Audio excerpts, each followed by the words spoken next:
Welcome, adventurers. Tonight, beneath the flickering torchlight of our grand hall, we gather to share legendary tales from distant realms, stories of magic, monsters, and mighty heroes, to guide you gently into the realm of dreams. Before we cross into the veil of slumber, take a moment to cast a support spell, smash the like button, and join our growing adventuring party by subscribing. Also, I'm curious what realm you're watching from.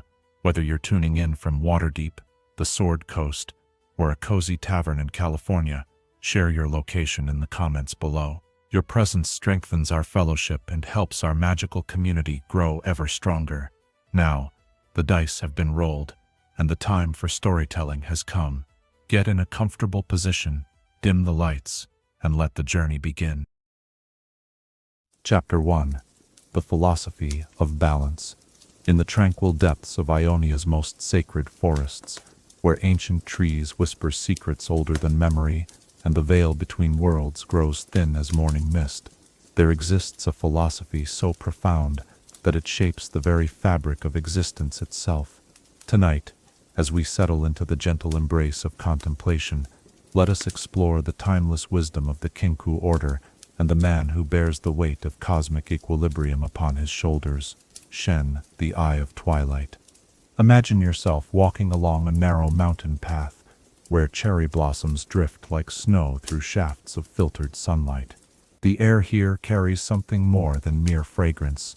It pulses with an energy that speaks to the deepest parts of your soul. This is the domain of the Kinkou, where balance is not merely a concept but a living, breathing truth that must be tended like the most delicate of gardens. Shen moves through this sacred landscape with the fluid grace of one who has spent a lifetime learning to read the subtle currents that flow between the material world and the realm of spirits. His presence brings a sense of profound stillness, not the absence of motion, but rather the perfect equilibrium that exists at the center of all movement. When he speaks, his words carry the weight of centuries of accumulated wisdom, each syllable carefully measured like drops of water that must neither overflow nor run dry. The philosophy that guides the Kinkou order rests upon a fundamental understanding that has taken generations to fully comprehend. The universe, in all its vast complexity, exists in a state of constant flux between opposing forces. Light and shadow, growth and decay, joy and sorrow, these are not enemies to be conquered, but partners in an eternal dance that must never be allowed to fall out of rhythm. The Kinkou serve as the guardians of this dance, the silent watchers who ensure that neither side grows too strong and threatens to overwhelm the delicate harmony that keeps all things in their proper place. For Shen, this responsibility began long before he understood its true magnitude. As a child, he would watch his father, the previous Eye of Twilight, move through their mountain sanctuary with the same measured grace that would one day become his own. The young Shen would observe how his father's every action seemed to ripple outward through invisible currents, how a gesture here or a word there could restore harmony to situations that lesser minds might not even recognize as being out of balance. The training of a Kinkou master begins not with the study of blade work or the memorization of ancient texts, but with the cultivation of perception itself. Shen learned to see beyond the surface of things, to recognize the patterns that connect all living beings in an intricate web of cause and effect. He discovered that a butterfly's wing beat in one corner of Ionia could eventually influence the growth of rice in distant valleys, that the dreams of sleeping children could affect the behavior of mountain spirits, and that the health of the natural world was inextricably linked to the emotional state of those who dwelt within it. This profound sensitivity to the interconnectedness of all things brings with it both great power and an almost unbearable weight of responsibility. Every decision Shen makes, every action he takes or chooses not to take, sends ripples through the cosmic order that he has sworn to protect. There are no simple choices in his world, no clear divisions between right and wrong, only the endless complexity of maintaining equilibrium in a universe that constantly threatens to tip toward chaos or stagnation. The Eye of Twilight. This title represents more than mere rank within the Kinkou hierarchy. It speaks to a unique way of seeing that exists at the boundary between day and night, between the world of form and the realm of pure spirit. Twilight is the time when shadows grow long and mysterious, when the familiar becomes strange, and the impossible seems suddenly within reach. In this liminal space, Shen has learned to perceive truths that remain hidden from those who dwell entirely in either the light or the darkness. His meditation practices take him deep into this twilight consciousness, where he can observe the flow of spiritual energy as clearly as others might watch water flowing in a stream. He sees how anger creates knots in the fabric of reality, how love can heal wounds that extend far beyond the physical, and how fear can open doorways that were meant to remain sealed. Through years of patient observation and careful intervention, he has developed an intuitive understanding of how to work with these forces rather than against them. The Kinkou monastery itself reflects this philosophy of balance in every detail of its construction. Built into the living rock of a mountain that stands at the convergence of several spiritual ley lines, the structure seems to grow from the earth itself rather than having been imposed upon it. Courtyards open to the sky alternate with chambers carved deep into the mountain's heart, creating a rhythm of exposure and shelter, of openness and protection. Gardens flow seamlessly into meditation halls, and training grounds transition naturally into spaces designed for quiet contemplation. Within these halls, Shen has spent countless hours in discussion with his fellow Kinkou masters, exploring the subtle philosophical questions that arise when one attempts to live according to the principles of perfect balance. How does one intervene in the affairs of the world without becoming attached to the outcome? When does protective action become controlling interference? How can one serve the greater good while respecting the individual's right to make their own choices, even when those choices may lead to suffering? These are not abstract philosophical puzzles, but practical challenges that Shen faces every day in his role as guardian of the balance. When political tensions threaten to erupt into violence, when magical experiments risk tearing holes in the fabric of reality, when ancient spirits grow restless and begin to encroach upon the mortal world, in all these situations and countless others, Shen must find ways to restore harmony without imposing his will through force. The art of the Kinkou involves working with such subtlety that those who benefit from their interventions often remain unaware that any intervention has taken place at all. A whispered word at precisely the right moment, a seemingly chance encounter that provides exactly the insight someone needs.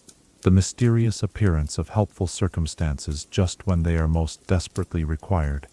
These are the tools of masters who understand that the most effective action is often the one that appears to be no action at all. Shen's weapons themselves embody this principle of balanced action. His twin blades, forged from metal that has been blessed by both earthly fire and celestial light, serve as extensions of his will and consciousness. They are not instruments of destruction but tools of precise intervention, capable of cutting through the tangles of negative energy that can accumulate around people and places without causing harm to the underlying essence that these tangles obscure. When he draws these blades in the service of the balance, Shen enters a state of consciousness that transcends ordinary awareness. He becomes a conduit for the cosmic forces he serves. His personal will aligns so perfectly with the greater harmony that his actions flow with the same natural inevitability as water finding its way to the sea. In these moments, he is both fully himself and something far greater than himself, an individual consciousness expressing the wisdom of the eternal. The responsibility that comes with such attunement to cosmic forces extends far beyond any personal desire for peace or happiness. Shen has learned to hold his own emotions lightly, neither suppressing them nor being carried away by them, but allowing them to flow through him like weather patterns moving across the sky. Joy and sorrow, anger and compassion, fear and courage, all are simply information about the state of the world around him, data that can help him better understand what kind of intervention, if any, might be needed to restore harmony. This emotional discipline does not make him cold or distant, but rather allows him to respond to each situation with exactly the energy it requires. Sometimes the balance calls for gentle compassion, sometimes for fierce protection, sometimes for the kind of strategic withdrawal that allows natural processes to unfold without interference. Shen has learned to trust in the wisdom of the greater pattern, even when that pattern leads through valleys of difficulty and uncertainty. The philosophical foundation upon which Shen builds his life extends outward to encompass his relationships with all the beings he encounters. He sees each person as a unique expression of the cosmic balance, playing their own essential role in the vast symphony of existence. Even those who seem to work against harmony are understood to be serving the balance in ways that may not be immediately apparent, creating the very tensions and conflicts that allow growth and transformation to occur. This perspective allows Shen to work with apparent enemies as skillfully as he works with obvious allies, recognizing that both light and shadow are necessary for the health of the whole. He has learned to appreciate the gifts that difficult people and challenging situations bring, understanding that comfort and ease, while pleasant, do not provide the friction necessary for spiritual development and the evolution of consciousness. As the evening deepens around us, and the gentle rhythm of our contemplation draws us toward rest, we might find ourselves wondering about the profound dedication required to live according to such principles. What would it mean to see every moment of our lives as an opportunity to serve the greater balance? How might our days change if we truly understood ourselves to be part of an interconnected web where every action matters and every choice ripples outward through the fabric of existence? In the silence between thoughts, perhaps we can sense something of the eternal twilight where Shen dwells, that peaceful space where all opposites are reconciled and perfect harmony reigns supreme. Chapter 2. Origins of the Kinkou. In the mists of Ionia's ancient past, when the first spirits walked openly among mortals and magic flowed as naturally as mountain streams, there arose a need that few recognized, but all would eventually depend upon. Tonight, as shadows lengthen and the world prepares for rest, let us journey back through the veils of time to discover how the Kinkou order first came to be, born from necessity and nurtured by wisdom that transcended any single lifetime. The earliest records speak of a time when the boundaries between the material world and the spirit realm were far more fluid than they are today. Imagine walking through forests where every tree housed a conscious spirit, where rivers sang with voices that could be heard by any who took the time to listen, and where the very air shimmered with energies that responded to the emotions and intentions of those who breathed it. This was Ionia in its youth, a land of wonder and magic, where the impossible was merely another word for the everyday. Yet even in this paradise of spiritual abundance, wise observers began to notice subtle signs of disturbance. Certain regions would become oversaturated with magical energy, causing plants to grow into twisted, unnatural forms and animals to develop strange behaviors that disrupted the natural cycles of life and death. In other areas, the spiritual energy would drain away entirely, leaving behind patches of lifeless earth where nothing could grow, and even the most resilient spirits refused to dwell. The first proto-Kinkou were philosophers and mystics who recognized these imbalances as symptoms of a deeper problem. They understood that the free flow of energy between worlds, while beautiful and life-giving, required some form of conscious guidance to prevent it from accumulating in harmful patterns or dissipating beyond the point where it could sustain life. These early guardians were not yet organized into a formal order, but rather existed as scattered individuals who had independently arrived at similar insights about the nature of cosmic harmony. One figure stands out from these early chronicles, a woman known only as the First Watcher, whose given name has been lost to the passage of centuries, but whose wisdom forms the cornerstone of all Kinkou philosophy. She was said to possess an unusual gift for perceiving the flow of spiritual energy with such clarity that she could predict disturbances days or even weeks before they manifested in the physical world. Her journals, carefully preserved in the deepest vaults of the Kinkou monastery, describe a series of visions that came to her during a particularly intense period of meditation. In these visions, the First Watcher saw Ionia's future stretching out before her like a vast tapestry woven from threads of light and shadow. She witnessed periods of great harmony when the balance flowed smoothly and life flourished in abundance, But she also saw times of terrible chaos, when unchecked magical forces would tear through the land like storms, leaving devastation in their wake. Most troubling of all, she perceived that without conscious intervention, these periods of chaos would gradually become more frequent and more severe, until eventually the entire continent would be consumed by the very forces that had once given it life. The solution that emerged from her contemplation was both elegant and profound in its simplicity.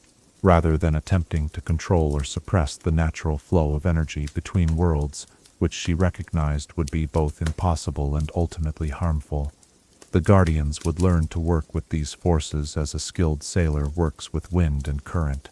They would become masters of subtle intervention, capable of making tiny adjustments that would guide the great currents of cosmic energy along paths that supported life rather than destroying it.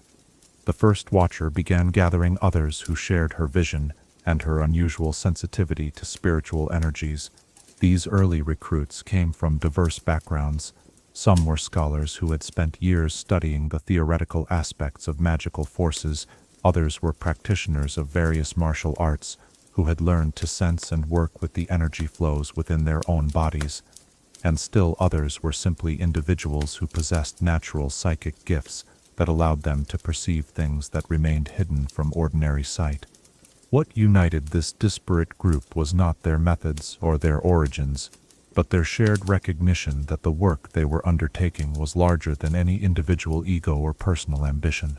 They understood that becoming a guardian of the balance would require a fundamental transformation of consciousness, a willingness to set aside personal desires and align themselves completely with the greater harmony that they sought to protect. The training methods developed by these early Kinkou were revolutionary in their integration of physical, mental, and spiritual disciplines. Students learned to move their bodies with the same flowing precision that characterized the natural world, practicing martial arts forms that mimicked the movement of water, wind, and growing plants. They studied meditation techniques that allowed them to quiet their minds completely, creating the inner stillness necessary to perceive the subtle currents of energy that flowed around and through all things. Perhaps most importantly, they learned to cultivate a state of consciousness that the first Watcher called transparent awareness, a way of being present in the world that was completely receptive to whatever was actually happening, without the distortion created by personal preferences, fears, or expectations. In this state of consciousness, a Kinkou guardian could respond to any situation with perfect appropriateness, taking exactly the action that would best serve the balance, without being influenced by emotional attachments to particular outcomes. The establishment of the first Kinkou monastery marked a turning point in the order's development from a loose collection of like-minded individuals to a formal institution capable of preserving and transmitting its wisdom across generations.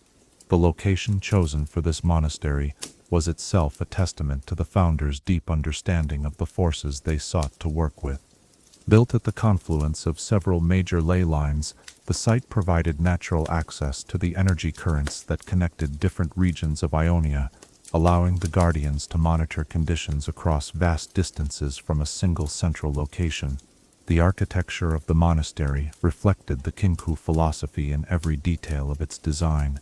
Rooms flowed into one another with the same organic seamlessness found in natural caves and forest clearings, creating spaces that felt like extensions of the living rock and earth rather than human impositions upon the landscape. Gardens were integrated throughout the structure, providing places where students could observe the natural cycles of growth and decay that served as metaphors for the larger cosmic processes they were learning to understand. Within these walls, the early Kinkou developed a three-part structure that would define the order for centuries to come. The Eye of Twilight would serve as the group's spiritual leader and primary decision-maker, possessing the deepest understanding of the philosophical principles that guided their work. The Heart of the Tempest would embody the active principle, ready to take swift action when the balance required direct intervention. The Fist of Shadow would represent the protective aspect, skilled in the arts of concealment and strategic thinking that allowed the order to work effectively without drawing unwanted attention to their activities. This triadic structure was not merely administrative, but reflected a profound understanding of the nature of consciousness itself. While sighs that effective action in the world required the integration of wisdom, compassion, and skillful means, that knowledge without heart led to cold intellectualism, while compassion without wisdom could result in misguided interference, and both wisdom and compassion without practical skills were powerless to effect meaningful change. The early decades of the Kinkou order were marked by a series of subtle interventions that prevented what could have been catastrophic magical disasters. Working always from behind the scenes, the Guardians learned to identify and address imbalances before they could manifest as obvious crises. The gentle redirection of energy currents here, a carefully placed word of guidance there, the strategic removal of a cursed artifact from circulation. These small actions, individually insignificant, collectively maintained the stability that allowed Ionian civilization to flourish. As the order matured, its members developed increasingly sophisticated techniques for reading the patterns of energy flow that indicated where intervention might be needed. They learned to interpret the behavior of animals, the growth patterns of plants, the movement of clouds, and the dreams of sensitive individuals as indicators of the spiritual health of different regions.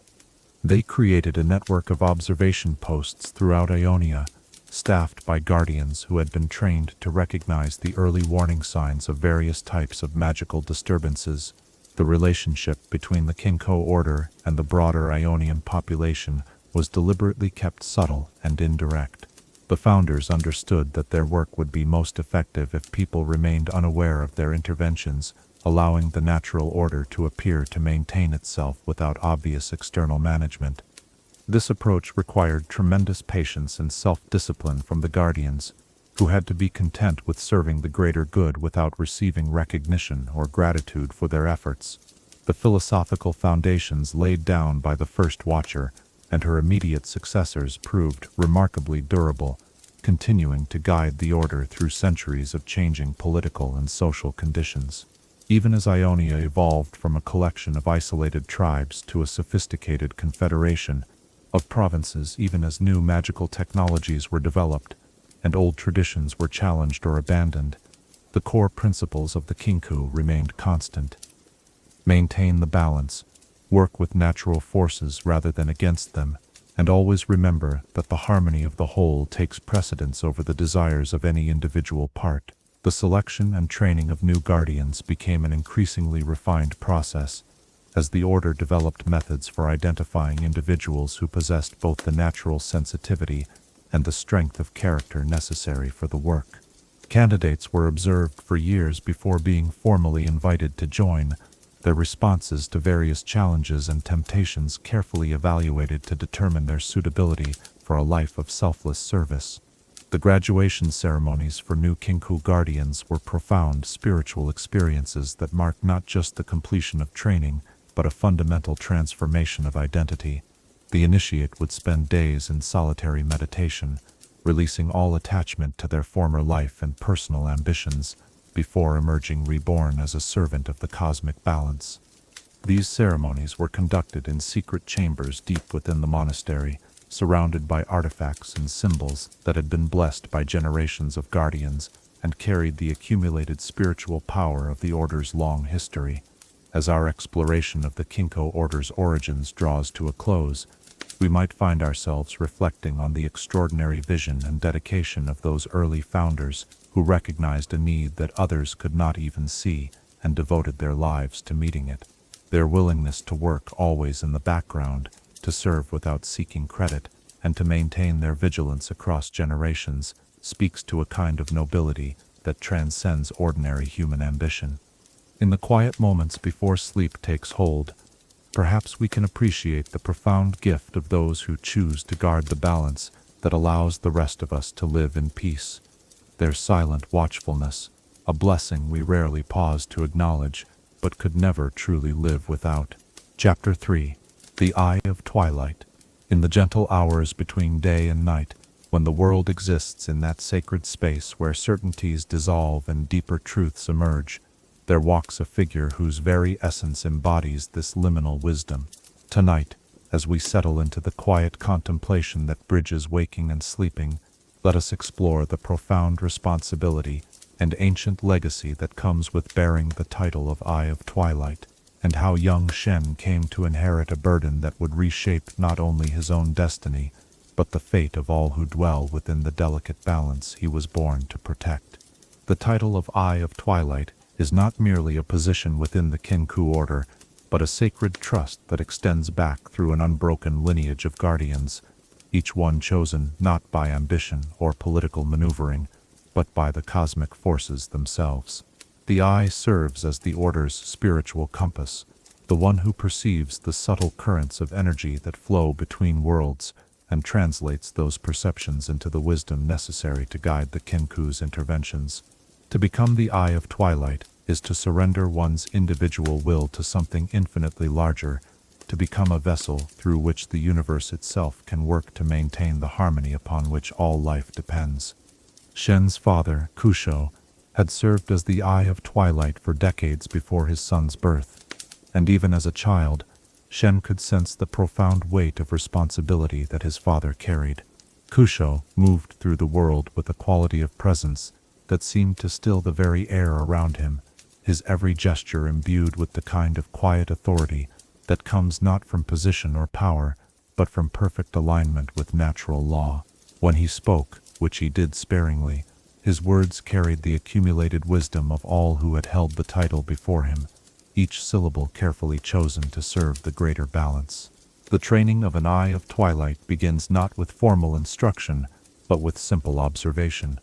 As a young boy, Shen would follow his father through the monastery's halls and gardens, watching how Kusho interacted with students, fellow masters, and the countless visitors who came seeking guidance or resolution to problems that ordinary wisdom could not solve. He learned to recognize the subtle signs that indicated when his father was entering the deep meditative state that allowed him to perceive the spiritual dimensions of whatever situation he was addressing. During these early years, Shen began to understand that the Eye of Twilight operates primarily through a form of consciousness that exists beyond ordinary thinking. Where most people approached problems through analysis and reasoning, his father seemed to simply know what needed to be done, his understanding arising spontaneously from a source that lay deeper than thought.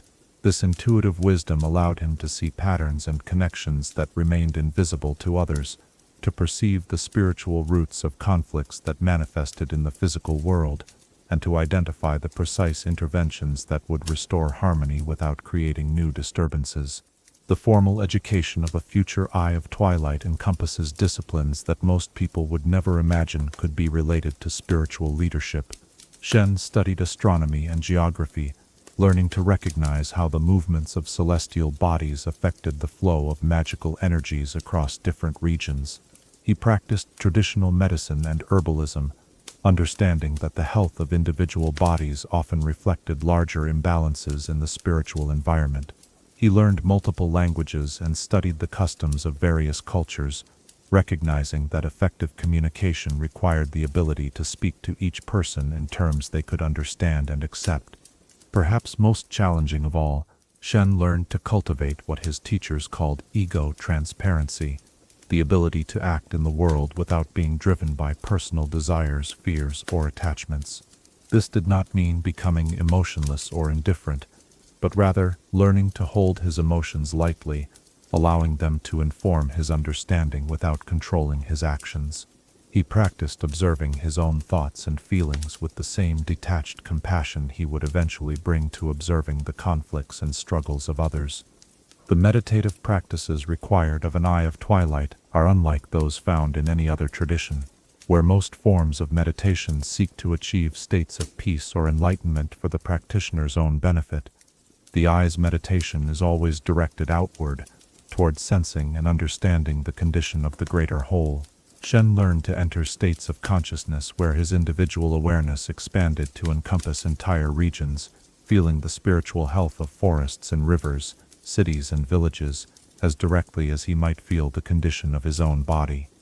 In these expanded states of awareness, Shen discovered that he could perceive the intricate web of relationships that connected all living beings. He could sense how the anger of a particular political leader might be affecting the growth of crops hundreds of miles away, how the fear generated by an approaching storm could weaken the barriers between the material world and the spirit realm, and how acts of kindness and compassion created ripples of positive energy that could heal wounds that had persisted for generations. The most profound aspect of Shen's training involved learning to work with the principle of twilight itself, that sacred space between opposites where apparent contradictions are resolved and deeper truths emerge. Twilight is neither day nor night, but contains elements of both, just as the Eye of Twilight must be able to work with both, the light of conscious awareness and the shadow of the unconscious depths. In this liminal space, solutions become visible that cannot be perceived from within either extreme. As Shen matured in his understanding and abilities, he began to accompany his father on missions that required the direct intervention of the Eye of Twilight. These experiences taught him that the Order's work often involved making decisions that appeared contradictory or even harmful to those who could only see the immediate consequences, sometimes maintaining the balance required, allowing certain conflicts to unfold naturally, even when intervention could prevent immediate suffering, because premature resolution would prevent the deeper learning and growth that the situation was meant to catalyze. The relationship between Shen and his childhood friend Zed became increasingly complex as both young men progressed in their training. While Shen was being prepared for the contemplative and philosophical demands of spiritual leadership, Zed demonstrated exceptional talent in the more active and aggressive aspects of ninja training. The two friends often sparred together, their complementary abilities creating a dynamic partnership that seemed to embody the very balance that the Kinkou order sought to maintain in the larger world. However, Shen began to notice troubling changes in his friend's approach to their shared studies, where the Kinkou way emphasized patience, acceptance, and working with natural forces. Zed seemed increasingly drawn to techniques that involved imposing his will upon situations through force or manipulation. During meditation sessions, Zed would become restless and impatient, unable to settle into the deep stillness that the practices required. In discussions of philosophy, he would argue for more direct and aggressive interventions, questioning whether the Order's subtle approach was adequate to address the growing threats that Ionia faced. The responsibilities of the Eye of Twilight extend far beyond the Kinkou order itself to encompass a kind of spiritual guardianship over all of Ionia. Shen learned that previous holders of the title had been called upon to mediate disputes between provinces, to provide guidance during natural disasters, and even to serve as unofficial advisors to political leaders who recognized the value of the Order's wisdom. This broader role required developing skills in diplomacy and statecraft that complemented the more esoteric aspects of his training. One of the most challenging aspects of preparing to become the Eye of Twilight involved learning to work with the spiritual artifacts and sacred sites that were integral to the Order's effectiveness. The monastery contained objects that had been blessed by generations of masters, their accumulated spiritual energy making them powerful tools for those who knew how to work with them properly. Shen learned to attune himself to these artifacts, allowing their stored wisdom to enhance his own perceptions and abilities. The sacred sites, scattered throughout Ionia, required even more delicate handling. These were places where the barriers between worlds were naturally thin, making them both valuable resources for those who sought to work with spiritual energies and potential sources of danger if their power was misused or allowed to become unbalanced. Shen learned to visit these sites regularly, monitoring their condition and performing the subtle rituals necessary to maintain their stability. As the time approached for Shen to formally inherit his father's role, the training intensified to include direct transmission of the deepest secrets of the Kinkou tradition. These were insights that could not be communicated through words or books, but had to be passed directly from consciousness to consciousness through a process that was part initiation and part spiritual ordeal. During these sessions, Shen experienced visions and revelations that revealed the true scope of the responsibility he was accepting. He saw the threads of causation that connected every action to its ultimate consequences, witnessing how seemingly minor interventions could prevent catastrophes that would not manifest for decades or even centuries.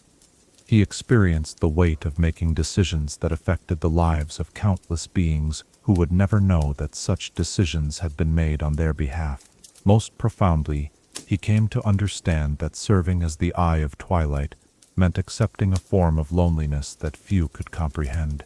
The isolation that comes from seeing so clearly and deeply that communication with others becomes increasingly difficult. The formal ceremony that marked Shen's assumption of the title took place during an actual twilight, as the sun set behind the mountains and the first stars appeared in the darkening sky. In the presence of the other Kinkou masters, and surrounded by the accumulated spiritual power of the monastery's sacred spaces, Shen felt the mantle of responsibility settle upon his shoulders like a garment woven from the fabric of the universe itself. In that moment, he ceased to be merely an individual seeking his own spiritual development and became instead a focal point through which cosmic forces could work to maintain the delicate harmony that sustains all life. The transformation was not merely symbolic, but involved a fundamental alteration in the nature of his consciousness. Where before he had practiced expanding his awareness to encompass larger and larger circles of perception, now this expanded awareness became his natural state. He could no longer simply choose when to be sensitive to the spiritual condition of his environment. That sensitivity had become a permanent aspect of his being, as constant and unavoidable as breathing. With this transformation came both tremendous gifts and equally tremendous burdens. Shen found that he could perceive solutions to complex problems almost instantaneously, his enhanced awareness allowing him to see patterns and possibilities that remained hidden from others. He could sense the approach of disturbances in the spiritual environment days or weeks before they manifested as observable events, giving the Kinkou order unprecedented ability to prevent crises through timely intervention. Yet this same sensitivity meant that Shen could no longer ignore or avoid the suffering and imbalance that existed throughout the world. Every act of cruelty, every moment of despair, every instance of the strong preying upon the weak registered in his consciousness like physical pain. Learning to carry this burden without being overwhelmed by it required developing reserves of compassion and equanimity that few human beings ever need to cultivate. The early years of Shen's tenure as the Eye of Twilight were marked by a series of challenges that tested every aspect of his training and preparation. Political tensions between different Ionian provinces threatened to erupt into open warfare, requiring subtle interventions to redirect aggressive energies into more constructive channels. Magical experiments conducted by ambitious sorcerers created instabilities in the spirit realm that had to be carefully corrected before they could spread and cause wider damage. Ancient spirits, disturbed by the changing conditions in the mortal world, began to encroach upon human settlements in ways that required delicate negotiation rather than forceful expulsion. Through each of these challenges, Shen learned to trust in the wisdom that flowed through him rather than relying on his own limited understanding. He discovered that the solutions that emerged from the Twilight consciousness were invariably more elegant and effective than anything he could have devised through ordinary thinking. This required a kind of faith that went beyond intellectual belief, a willingness to act on insights whose logic might not become apparent until much later, if ever. As we reflect upon the profound journey that transformed young Shen into the Eye of Twilight, we might find ourselves contemplating the nature of true responsibility and the price of spiritual wisdom. What does it mean to see so clearly that ordinary human concerns become secondary to the vast patterns that govern the universe? How does one maintain hope and compassion when bearing witness to suffering that extends far beyond what any individual can heal? In the quiet moments before sleep claims us, perhaps we can sense something of the Twilight realm where such questions find their resolution, that sacred space where all contradictions are held in perfect balance and peace reigns eternal. Chapter 4. The Spirit Realm Connection. Beyond the veil of ordinary perception, where thoughts take form and emotions paint the landscape in hues of living light, there exists a realm that interpenetrates our physical world, yet remains largely invisible to those who have not learned to see with inner eyes. Tonight, As we journey deeper into the mysteries that guide Shen's eternal vigil, let us explore the profound connection between the material plane and the spirit realm, that ethereal dimension where the Kinkou order performs some of its most crucial and delicate work in maintaining the cosmic balance that sustains all existence. The spirit realm exists, not as a distant place, but as a parallel layer of reality that occupies the same space as our familiar world, separated only by the limitations of ordinary consciousness. Imagine walking through a familiar forest and suddenly becoming aware that every tree, every stone, every stream possesses not only its physical form, but also a spiritual essence that glows with its own inner light. The spirit realm is this hidden dimension made visible, where the true nature of all things reveals itself to those who have developed the perception to witness it. For Shen, the ability to perceive and navigate the spirit realm is not merely an unusual talent, but an essential aspect of his role as the Eye of Twilight. The spiritual health of any region, the presence of imbalances that threaten to manifest as physical disasters, the movements of entities that exist primarily in non-material form, all of these can only be properly understood through direct observation of the spirit realm itself. Like a physician who must examine not only the visible symptoms, but also the underlying causes of illness, Shen must be able to see beyond surface appearances to the spiritual dynamics that drive all manifestation.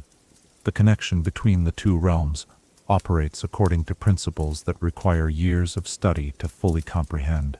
Every thought, every emotion, every action in the physical world creates corresponding patterns in the spirit realm, while changes in the spiritual dimension inevitably flow back to influence material reality. This constant exchange means that the Kinkou order's work of maintaining balance must encompass both dimensions simultaneously, addressing disturbances wherever they originate, while preventing them from cascading between realms in ways that could amplify their harmful effects. Shen's early training in spirit realm perception began with simple exercises designed to expand his awareness beyond the purely physical. He learned to soften his visual focus until the solid boundaries of objects became permeable, revealing the energy patterns that underlay all form. He practiced breathing techniques that altered his consciousness in subtle ways, allowing him to perceive layers of reality that normally remained hidden. Most importantly, he learned to quiet the constant chatter of his analytical mind, creating the inner stillness necessary to receive impressions from dimensions beyond ordinary thought. The process of learning to navigate the spirit realm safely required understanding its unique properties and potential dangers. Unlike the physical world, where objects maintain consistent forms and locations, the spirit realm is fluid and responsive to consciousness itself. A thought of fear could instantly manifest as a threatening landscape, while feelings of peace and harmony would transform the environment into gardens of indescribable beauty. For those unprepared for this responsiveness, the spirit realm could become a maze of illusions generated by their own unconscious fears and desires. Shen learned to enter the spirit realm with the same careful preparation that a mountain climber brings to a dangerous ascent. He would spend hours in meditation, achieving a state of perfect emotional equilibrium before making the transition from ordinary to expanded awareness. His consciousness, purified of personal attachments and reactive emotions, could move through the spiritual dimension without creating disturbances that might interfere with his observations or endanger other beings who dwelt in that realm. The inhabitants of the spirit realm range from simple nature spirits that embody the essential qualities of particular places to complex entities that have evolved over centuries of existence in purely spiritual form. Shen discovered that many of these beings served important functions in maintaining the health of both realms, carrying messages between different regions, cleansing negative energies that might otherwise accumulate and stagnate, and serving as guardians for sacred sites, where the barriers between worlds were particularly thin. Building relationships with these spirit realm inhabitants became a crucial aspect of Shen's work as the Eye of Twilight. Unlike humans, who often approached spiritual matters with fear or attempts at domination, spirit beings responded most favorably to those who demonstrated genuine respect for their nature and purposes. Shen learned to communicate with them not through words, but through direct transmission of intention and understanding, sharing information about conditions in both realms and coordinating efforts to address imbalances before they could cause serious harm. Some of the most important work of the Kinkou order takes place at the intersection points where the two realms naturally connect. These are locations where the spiritual energy of the earth is particularly concentrated, creating doorways through which beings and influences can move more easily between dimensions. While these sites are valuable resources for those who know how to work with them properly, they also represent potential vulnerabilities where negative forces from either realm could gain access to areas where they might cause damage. Shen's responsibilities include regular monitoring of these intersection points, ensuring that the natural barriers between realms remain intact and that the flow of energy through these portals maintains the proper balance. This work requires extraordinary sensitivity, as the adjustments needed are often so subtle that they would be imperceptible to anyone lacking his level of training and perception. A slight shift in the resonance of a particular site, a gentle redirection of energy currents, the placement of protective symbols that would help maintain stability. These seemingly minor interventions could prevent catastrophes that might otherwise devastate entire regions. The spirit realm also serves as a repository for the accumulated wisdom and experience of all who have lived before. Shen discovered that he could access this vast storehouse of knowledge when facing particularly challenging situations, drawing upon the insights of previous Eyes of Twilight and other masters who had devoted their lives to understanding the deeper mysteries of existence.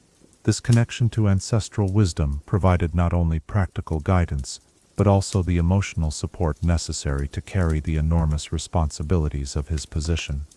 One of the most challenging aspects of working in the spirit realm involves dealing with entities that have become corrupted or imbalanced through exposure to negative energies. These beings, once benevolent guardians or nature spirits, could become sources of disturbance that affected both realms if their condition was not addressed. Shen learned techniques for spiritual healing that involved not destruction or banishment, but rather the patient restoration of these entities to their original nature, cleansing away the accumulated negativity that had distorted their essence.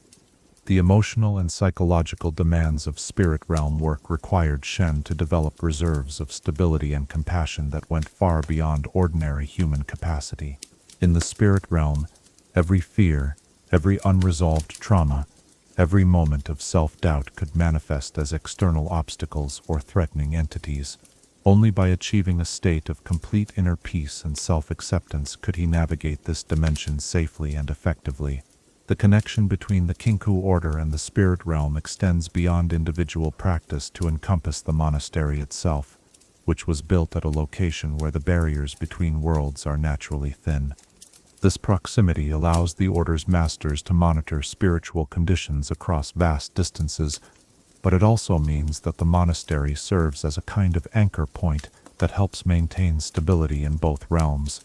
The daily practices of the Kinkou members, their meditations and rituals, their cultivation of harmony and balance, all contribute to a field of positive energy that radiates outward from the monastery to influence the spiritual health of the entire region.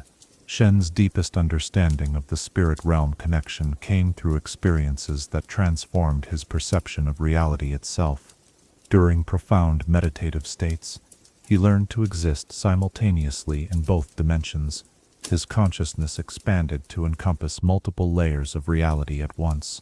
In these moments, the artificial separation between spiritual and material dissolved entirely, revealing the underlying unity that connects all things in an intricate web of mutual dependence and reciprocal influence. These experiences of unified perception allowed Shen to understand how interventions in one realm could be used to heal disturbances in the other. A ritual performed in the spirit realm could help resolve conflicts in the physical world by addressing their spiritual roots, while acts of compassion and wisdom in the material dimension could clear away negative energies that had accumulated in spiritual space. This understanding enabled him to work with unprecedented efficiency, addressing problems at their source rather than merely treating their symptoms. The responsibility of serving as a bridge between realms also brought Shen into contact with prophecies and visions that revealed potential futures based on current spiritual conditions. In the spirit realm, time itself operates differently, allowing glimpses of probable outcomes that could be either encouraged or prevented through appropriate action in the present moment. These prophetic insights guided many of the Kinkou Order's most important interventions, helping them prepare for challenges that might not manifest in the physical world for years or even decades. Working with the spirit realm also revealed the true scope of the interconnectedness that the Kinkou philosophy emphasized. Shen could see how actions taken in one corner of Ionia created ripple effects that eventually influenced conditions in distant provinces, how the emotional state of individuals affected the spiritual health of entire communities, and how the health of the natural world was inextricably linked to the consciousness of those who lived within it. This comprehensive understanding reinforced his commitment to the Kinkou way, demonstrating beyond any doubt that the Order's work of maintaining balance was not merely philosophical but absolutely essential for the well-being of all life. The tools and techniques that Shen employs in his spirit realm work have been refined over generations of Kinkou practice. Certain meditation postures that help align the physical and spiritual bodies, specific breathing patterns that facilitate the transition between states of consciousness, sacred symbols that provide protection and focus during spiritual travel. All of these represent accumulated wisdom that has been tested and proven through centuries of practical application. Perhaps most importantly, Shen learned that effective work in the spirit realm requires maintaining perfect balance between engagement and detachment. He must be fully present and responsive to what he encounters, yet never allow himself to become entangled in the dramas and conflicts that he observes. This requires a quality of consciousness that is simultaneously compassionate and objective, involved yet serene, active yet at peace. The healing work that Shen performs in the spirit realm often has immediate and visible effects in the physical world.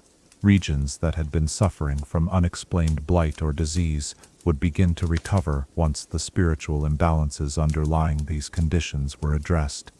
Communities torn by conflict would find themselves naturally gravitating toward reconciliation once the negative energies fueling their disputes were cleansed away. Natural disasters that seemed inevitable would mysteriously fail to manifest once the spiritual tensions that might have triggered them were resolved. As our exploration of the spirit realm connection draws toward its close, we might find ourselves marveling at the vast invisible dimensions of existence that surround us at every moment. How different our daily lives might be if we could perceive even a fraction of the spiritual activity that constantly interpenetrates our physical experience.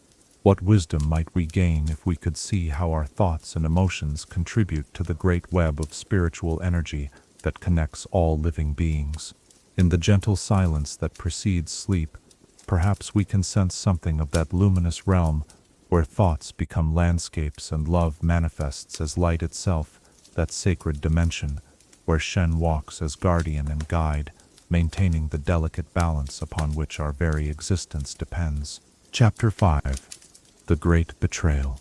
In the sacred halls, where brotherhood once flourished and shared purpose bound hearts together like unbreakable chains, there came a moment when shadows began to whisper of forbidden power, and the very foundations of trust cracked beneath the weight of growing ambition. Tonight, as we delve into one of the most painful chapters in the Kinkou Order's long history, let us explore how the deepest bonds of friendship can become the source of the greatest betrayals, and how Zed's fall from grace would forever alter the course of both his own destiny and that of his childhood friend, Shen. The friendship between Shen and Zed had been forged in the innocent days of their youth, when both boys arrived at the Kinkou monastery as eager students ready to dedicate their lives to the ancient principles of balance and harmony.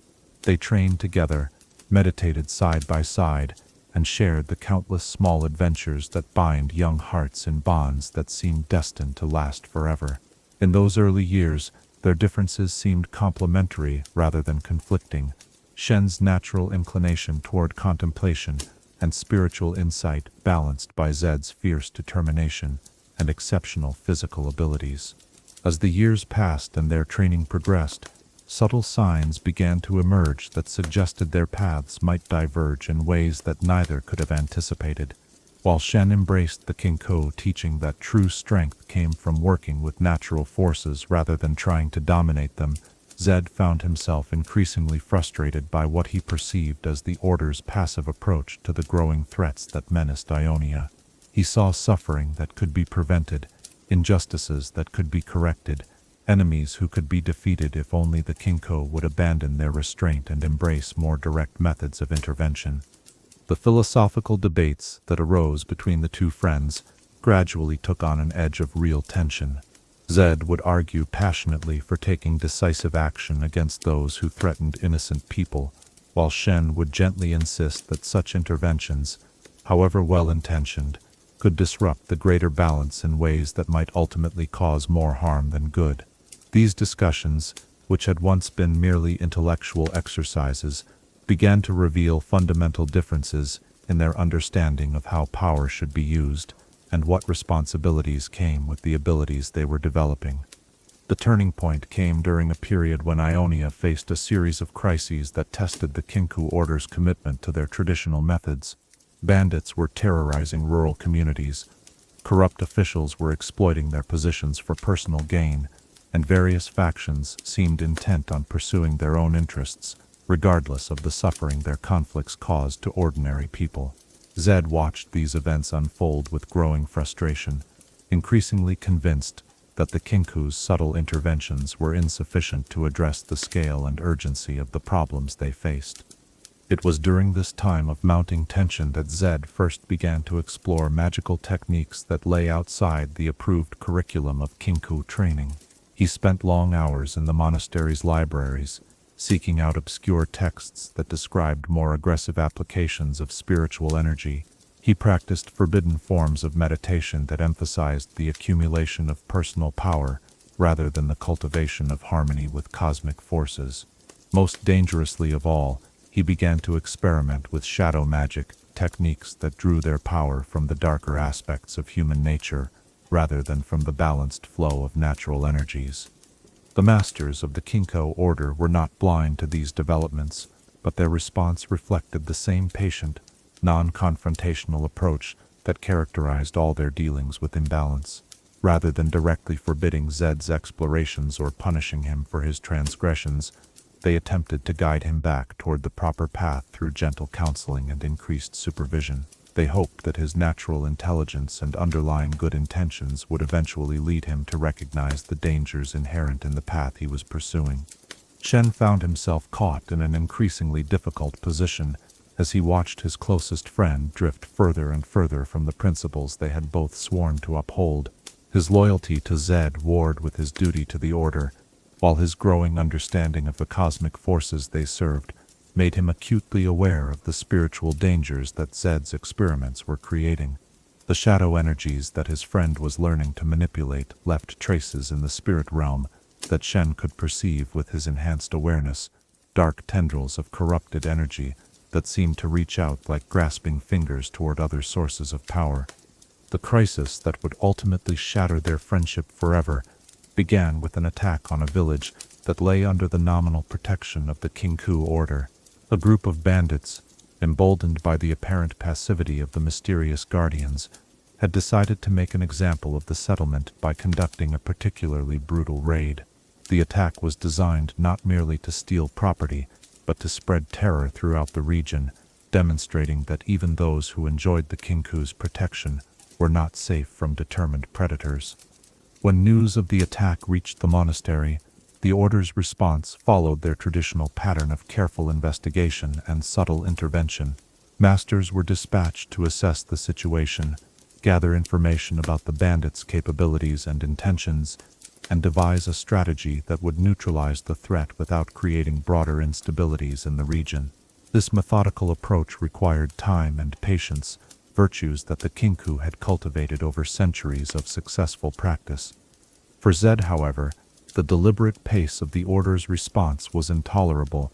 He could envision the additional suffering that would occur while the masters conducted their careful analysis, the fear that would spread through other communities, as word of the successful attack became known, and the encouragement that such apparent weakness would provide to other groups who might be considering similar acts of violence. In his view, the situation demanded immediate and decisive action that would not only rescue any survivors, but also send a clear message that such attacks would be met with overwhelming force. The confrontation between Zed and the Order's leadership came during a council meeting where the Masters were discussing their planned response to the bandit attack. Zed stood before the assembled Guardians and delivered a passionate speech in which he challenged their commitment to protecting innocent people and questioned whether their adherence to traditional methods had become more important to them than the lives of those they were supposed to serve. He accused them of being so concerned with maintaining cosmic balance that they had lost sight of their fundamental duty to prevent unnecessary suffering. The response from Kusho, Shen's father and the reigning Eye of Twilight, exemplified the patience and wisdom that had guided the Order for generations. He acknowledged Zed's concerns and validated his compassion for those who were suffering, but he also explained how the broader consequences of aggressive action could ultimately cause more harm than the immediate intervention would prevent. He spoke of the delicate web of relationships that connected all aspects of Ionian society, and how violent solutions to local problems could trigger cascading effects that might destabilize entire regions. But Zed was no longer in a state of mind where such explanations could reach him. The shadow energies he had been working with had begun to affect his consciousness in subtle but profound ways, amplifying his natural impatience and aggression while diminishing his capacity for the kind of long-term thinking that the Kinkou way required. He heard Kusho's words not as wisdom but as excuses, not as careful consideration of complex factors, but as philosophical justifications for inaction in the face of clear moral imperatives. The breaking point came when Zed openly defied the Order's decision and announced his intention to deal with the bandit threat himself. He had already identified the location of their camp and devised a plan that would eliminate the entire group in a single coordinated strike. When the Masters attempted to forbid this unauthorized action, Zed's response revealed the full extent of his transformation. Drawing upon the shadow techniques he had been secretly practicing, he demonstrated power that shocked even the most experienced Guardians with its raw intensity and dark complexity. The forbidden magic that Zed unleashed in that moment represented a fundamental violation of everything the Kinkou Order stood for. Where their techniques sought to work with natural energies in harmony with cosmic principles, his shadow magic imposed his will upon spiritual forces through pure domination. Where Kinkou methods created balance and stability, his approach generated turbulence and chaos that rippled outward through both the material and spiritual realms. Most troubling of all, the power he displayed clearly came from sources that existed outside the natural order entirely, entities or energies that operated according to principles antithetical to life and growth. Shen watched this confrontation with a heart torn between love for his friend and loyalty to the principles that gave his life meaning.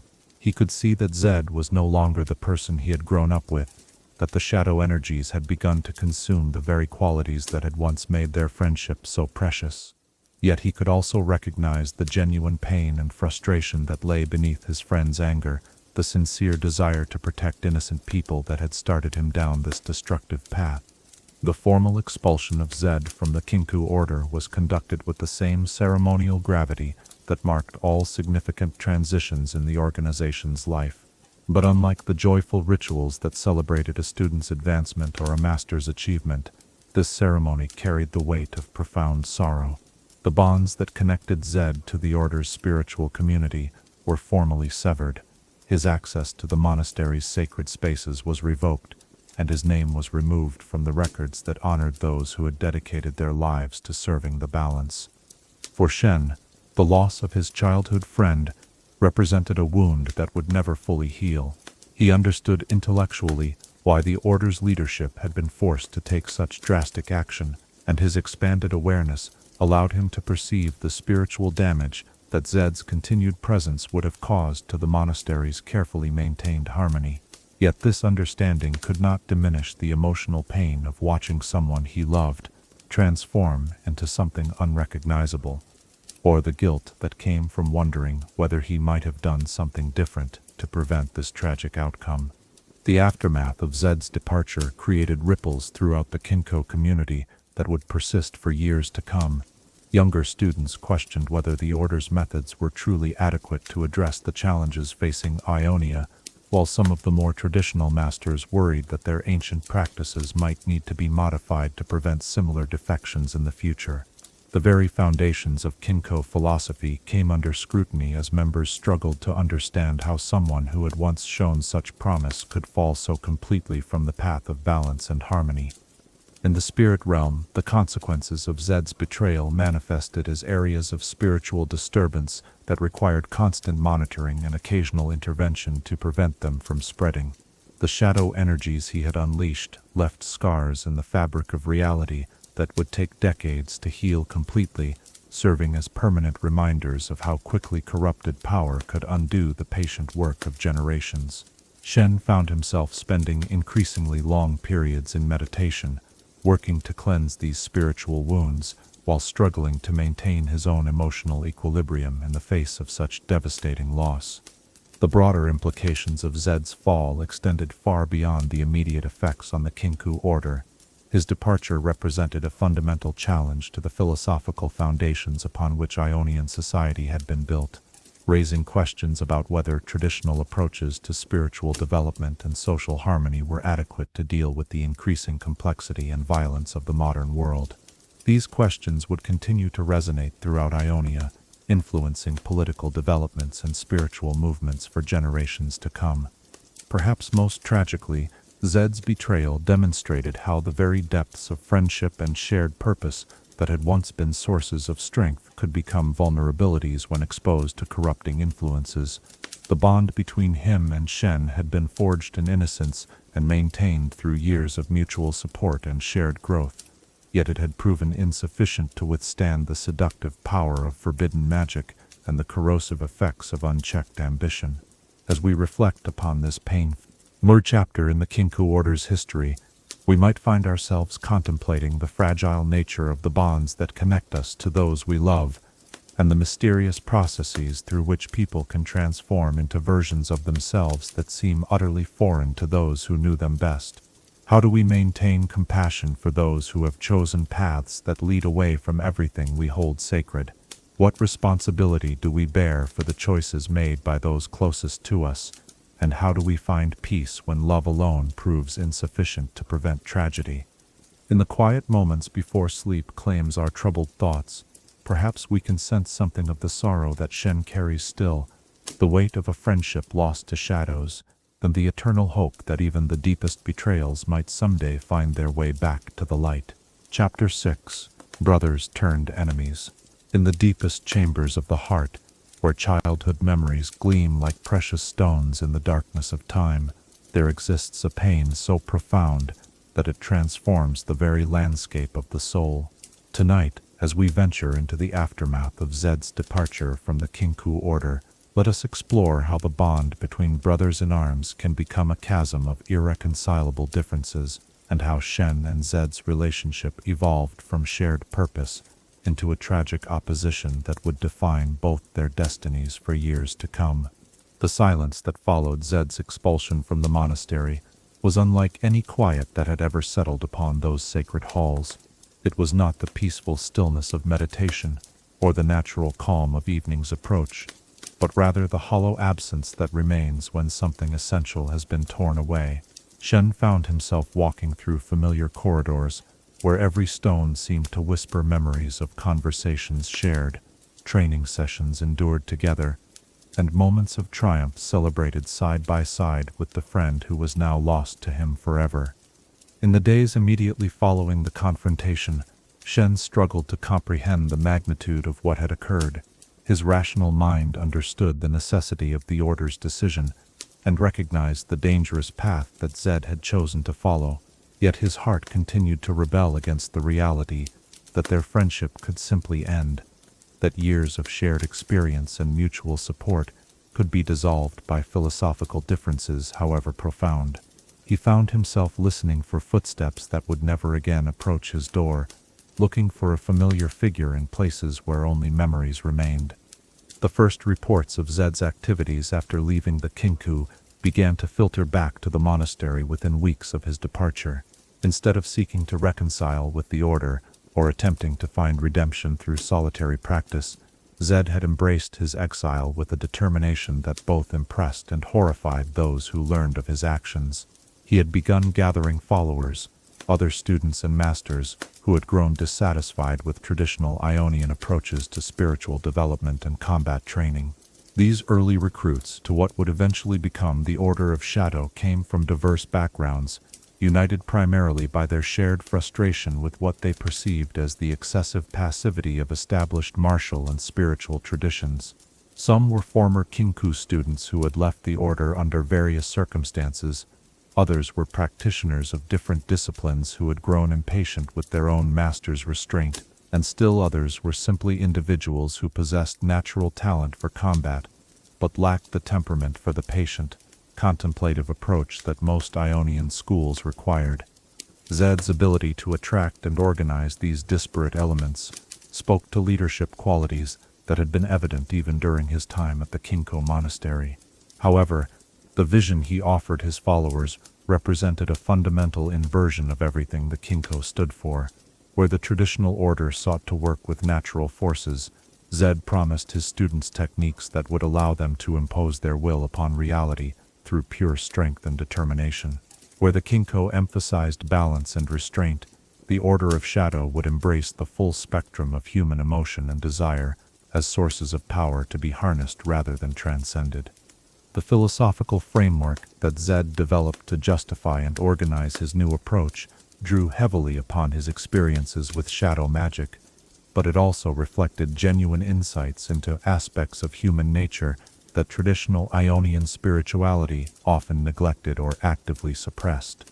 He argued that the capacity for anger, fear, and aggression had evolved as natural responses to genuine threats, and that attempting to transcend these emotions entirely was not only unrealistic but actually counterproductive when facing enemies who felt no such constraints. From Shen's perspective, monitoring these developments through reports from Kinkou agents and his own observations in the spirit realm, Zed's philosophy represented a seductive but ultimately destructive misunderstanding of the nature of power and its proper use. The shadow energies that his former friend was learning to manipulate did indeed offer impressive short-term capabilities, but they exacted a price that would only become apparent over time. Shen could perceive the gradual changes in Zed's spiritual signature, the way that prolonged exposure to shadow magic was slowly but inexorably altering his essential nature. The first direct confrontation between the two former friends occurred several months after Zed's departure, when their respective duties brought them to the same region where a complex political crisis threatened to destabilize an entire province. A dispute over water rights had escalated into armed conflict between two communities, with each side convinced that the other was acting from pure greed and malice. The situation required precisely the kind of delicate intervention that the Kinkou order had perfected over centuries: patient negotiation, careful investigation of underlying causes, and subtle adjustments to the spiritual energies that were amplifying the antagonism between the groups. Zed's approach to the same crisis reflected his new philosophy with stark clarity. Rather than attempting to understand and address the root causes of the conflict, he focused on identifying which side had the stronger moral claim, and then moved decisively to ensure their victory. His intervention was swift, brutal, and effective in purely practical terms. The losing side was so thoroughly defeated that they abandoned their claims entirely, and the immediate crisis was resolved in a matter of days, rather than the weeks or months that Kinkou methods would have required. Yet Shen could see the broader consequences of Zed's intervention rippling outward through both the material and spiritual dimensions. The defeated community's humiliation and resentment would fester until it found new outlets for expression, likely involving violence against other targets who had nothing to do with the original dispute. The spiritual energies in the region had been thrown dramatically out of balance by the sudden, forceful resolution, creating instabilities that would require careful management to prevent them from manifesting as natural disasters or other forms of crisis. The meeting between Shen and Zed that followed this confrontation took place at a neutral location, a small temple dedicated to an ancient spirit that both men had visited during their youth. The sacred grove surrounding the temple had witnessed countless reconciliations over the centuries, its peaceful atmosphere encouraging visitors to set aside their differences and seek understanding rather than victory. Yet even this hallowed ground could not bridge the chasm that had opened between the two former friends. The conversation that ensued revealed the full extent of their philosophical divergence. Zed spoke passionately about the immediate relief his methods had brought to innocent people who were suffering, arguing that abstract concerns about spiritual balance were meaningless luxuries when real human lives were at stake. He challenged Shen to explain how the Kinkou's patient approach could justify allowing preventable suffering to continue, while masters debated the cosmic implications of various possible interventions. Shen's response drew upon all the wisdom he had gained through his training as the Eye of Twilight, but it also reflected the deep pain he felt at having to oppose someone he still loved, despite their differences. He spoke of the interconnectedness of all things, of how actions taken in isolation from their broader context inevitably created new problems, even as they solved immediate ones. He tried to help Zed understand that true compassion sometimes required accepting short-term suffering in order to prevent greater harm in the long term. Yet both men could sense that they were speaking different languages, even though they used the same words. The shadow energies that now permeated Zed's consciousness made it increasingly difficult for him to perceive the subtle connections and long-term patterns that formed the foundation of Kinkou wisdom, while Shen's expanded awareness made him acutely sensitive to the spiritual damage that Zed's methods were causing. They were no longer simply disagreeing about tactics or philosophy. They had become fundamentally different kinds of beings, with incompatible ways of perceiving and interacting with reality.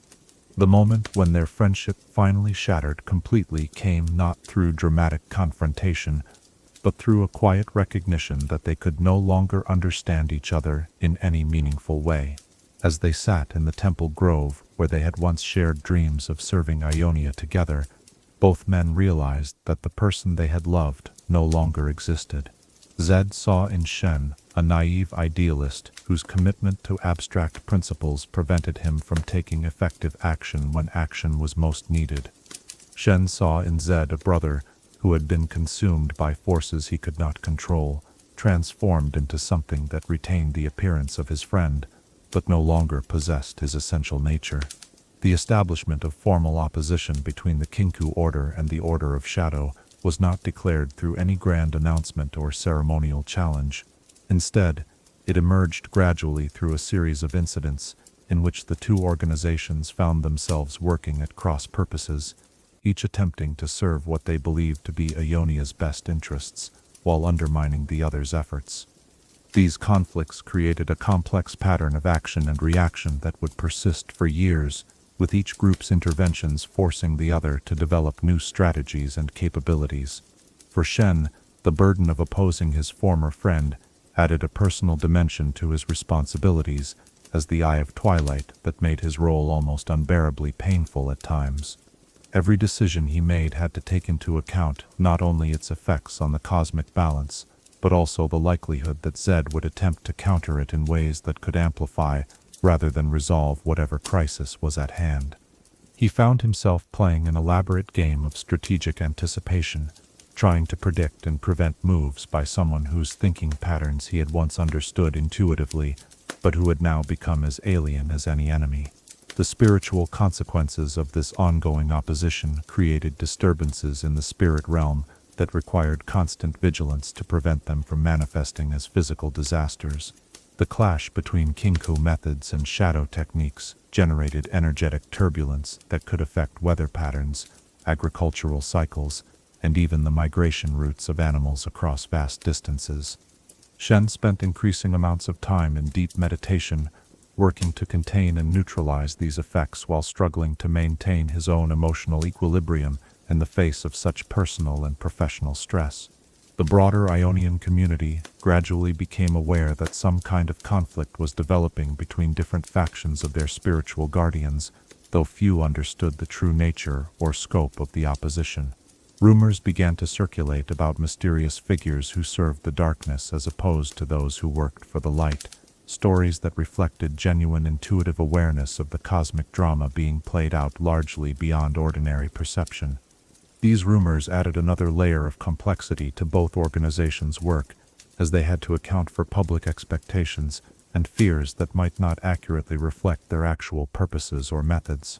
Individual members of both orders found themselves caught between personal loyalties and institutional commitments as the conflict deepened.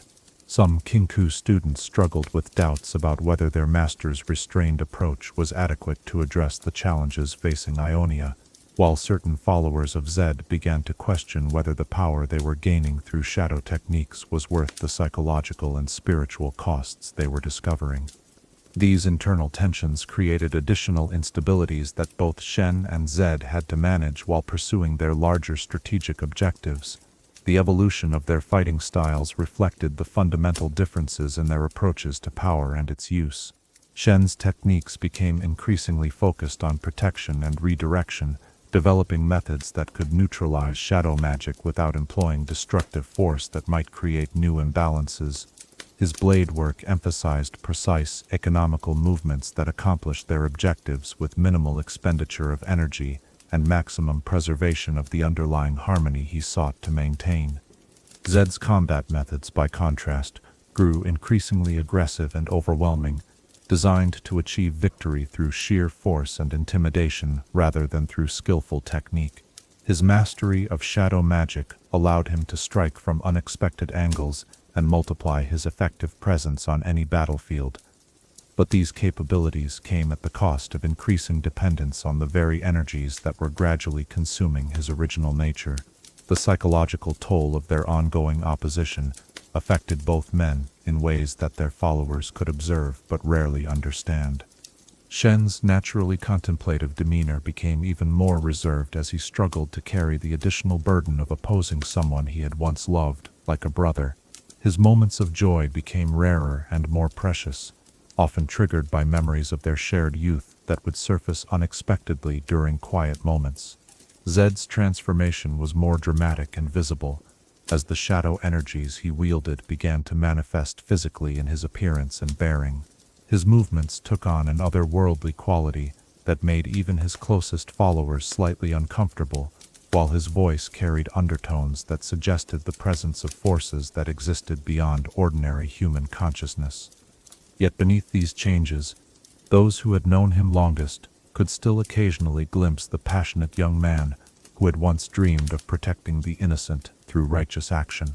As we contemplate this tragic transformation of brotherhood into enmity, we might find ourselves reflecting on the fragile nature of human relationships and the mysterious processes through which love can become its own form of suffering. How do we maintain compassion for those who have chosen paths that lead them away from everything we hold sacred? What does it mean to oppose someone while still caring about their ultimate well-being? In the gentle darkness that invites sleep, perhaps we can sense something of the sorrow that both Shen and Zed carry, the weight of a friendship that became a casualty of larger forces, the pain of fighting someone whose happiness once mattered more than our own life, and the eternal hope that somehow, someday, understanding might bridge even the deepest divisions between hearts that once beat in perfect harmony. Chapter 7. Akali's Rebellion. In the heart of every generation lies a restless fire that questions the wisdom of those who came before, challenging traditions, not from malice, but from a passionate belief that the world could be better than it is. Tonight, as we turn our attention to another painful fracture within the Kinkou order, let us explore how young Akali's fierce compassion would lead her to break from the very principles that had shaped her life, and how her departure would force Shen to confront questions about whether ancient wisdom could remain relevant in a rapidly changing world. Akali had come to the Kinkou order as a child, her exceptional talents evident from the earliest days of her training. Unlike Shen and Zed, who had grown up together within the monastery's walls. She arrived as an outsider whose family had been devastated by one of the many conflicts that periodically swept across Ionia. The loss of her parents had left her with a burning desire to protect others from experiencing similar tragedies, a motivation that initially seemed perfectly aligned with the Kinkou's mission of maintaining balance and preventing unnecessary suffering. Her natural abilities in the martial arts were remarkable even by the standards of an order that had always attracted exceptional students. She possessed an intuitive understanding of movement and timing that allowed her to master complex techniques with minimal instruction, while her agility and speed surpassed anything that Shen had witnessed during his own years of training. More importantly, she demonstrated the kind of deep empathy for others' suffering that marked those who were truly called to serve the greater good rather than merely seeking personal advancement. The early years of Akali's education proceeded smoothly, with her instructors noting both her impressive progress and her genuine commitment to the philosophical principles that underlied their training. She excelled in meditation practices that cultivated inner stillness, showed natural talent for the forms of combat that emphasized redirection rather than overwhelming force, and seemed to grasp intuitively the interconnected nature of all things that formed the foundation of Kinkou wisdom. Yet as Akali matured and began to understand the full implications of the Order's approach to maintaining balance, subtle signs of tension began to emerge. During philosophical discussions, she would ask probing questions about why certain interventions were considered appropriate while others were forbidden, challenging her teachers to explain distinctions that had become so ingrained in Kinkou, thinking that they were rarely examined explicitly. Her questions were not disrespectful, but they revealed a sharp intelligence that refused to accept traditional answers simply because they were traditional. The first serious disagreement arose during a training exercise that simulated a complex political crisis requiring careful intervention. The scenario involved a corrupt official who was exploiting his position to enrich himself at the expense of the people he was supposed to serve, creating suffering that rippled outward through entire communities. The traditional Kinkou approach to such situations involved patient investigation, careful documentation of the official's crimes, and subtle manipulation of circumstances to ensure that justice was served through apparently natural consequences. Akali's proposed solution cut through the elaborate subtlety of the official approach with startling directness.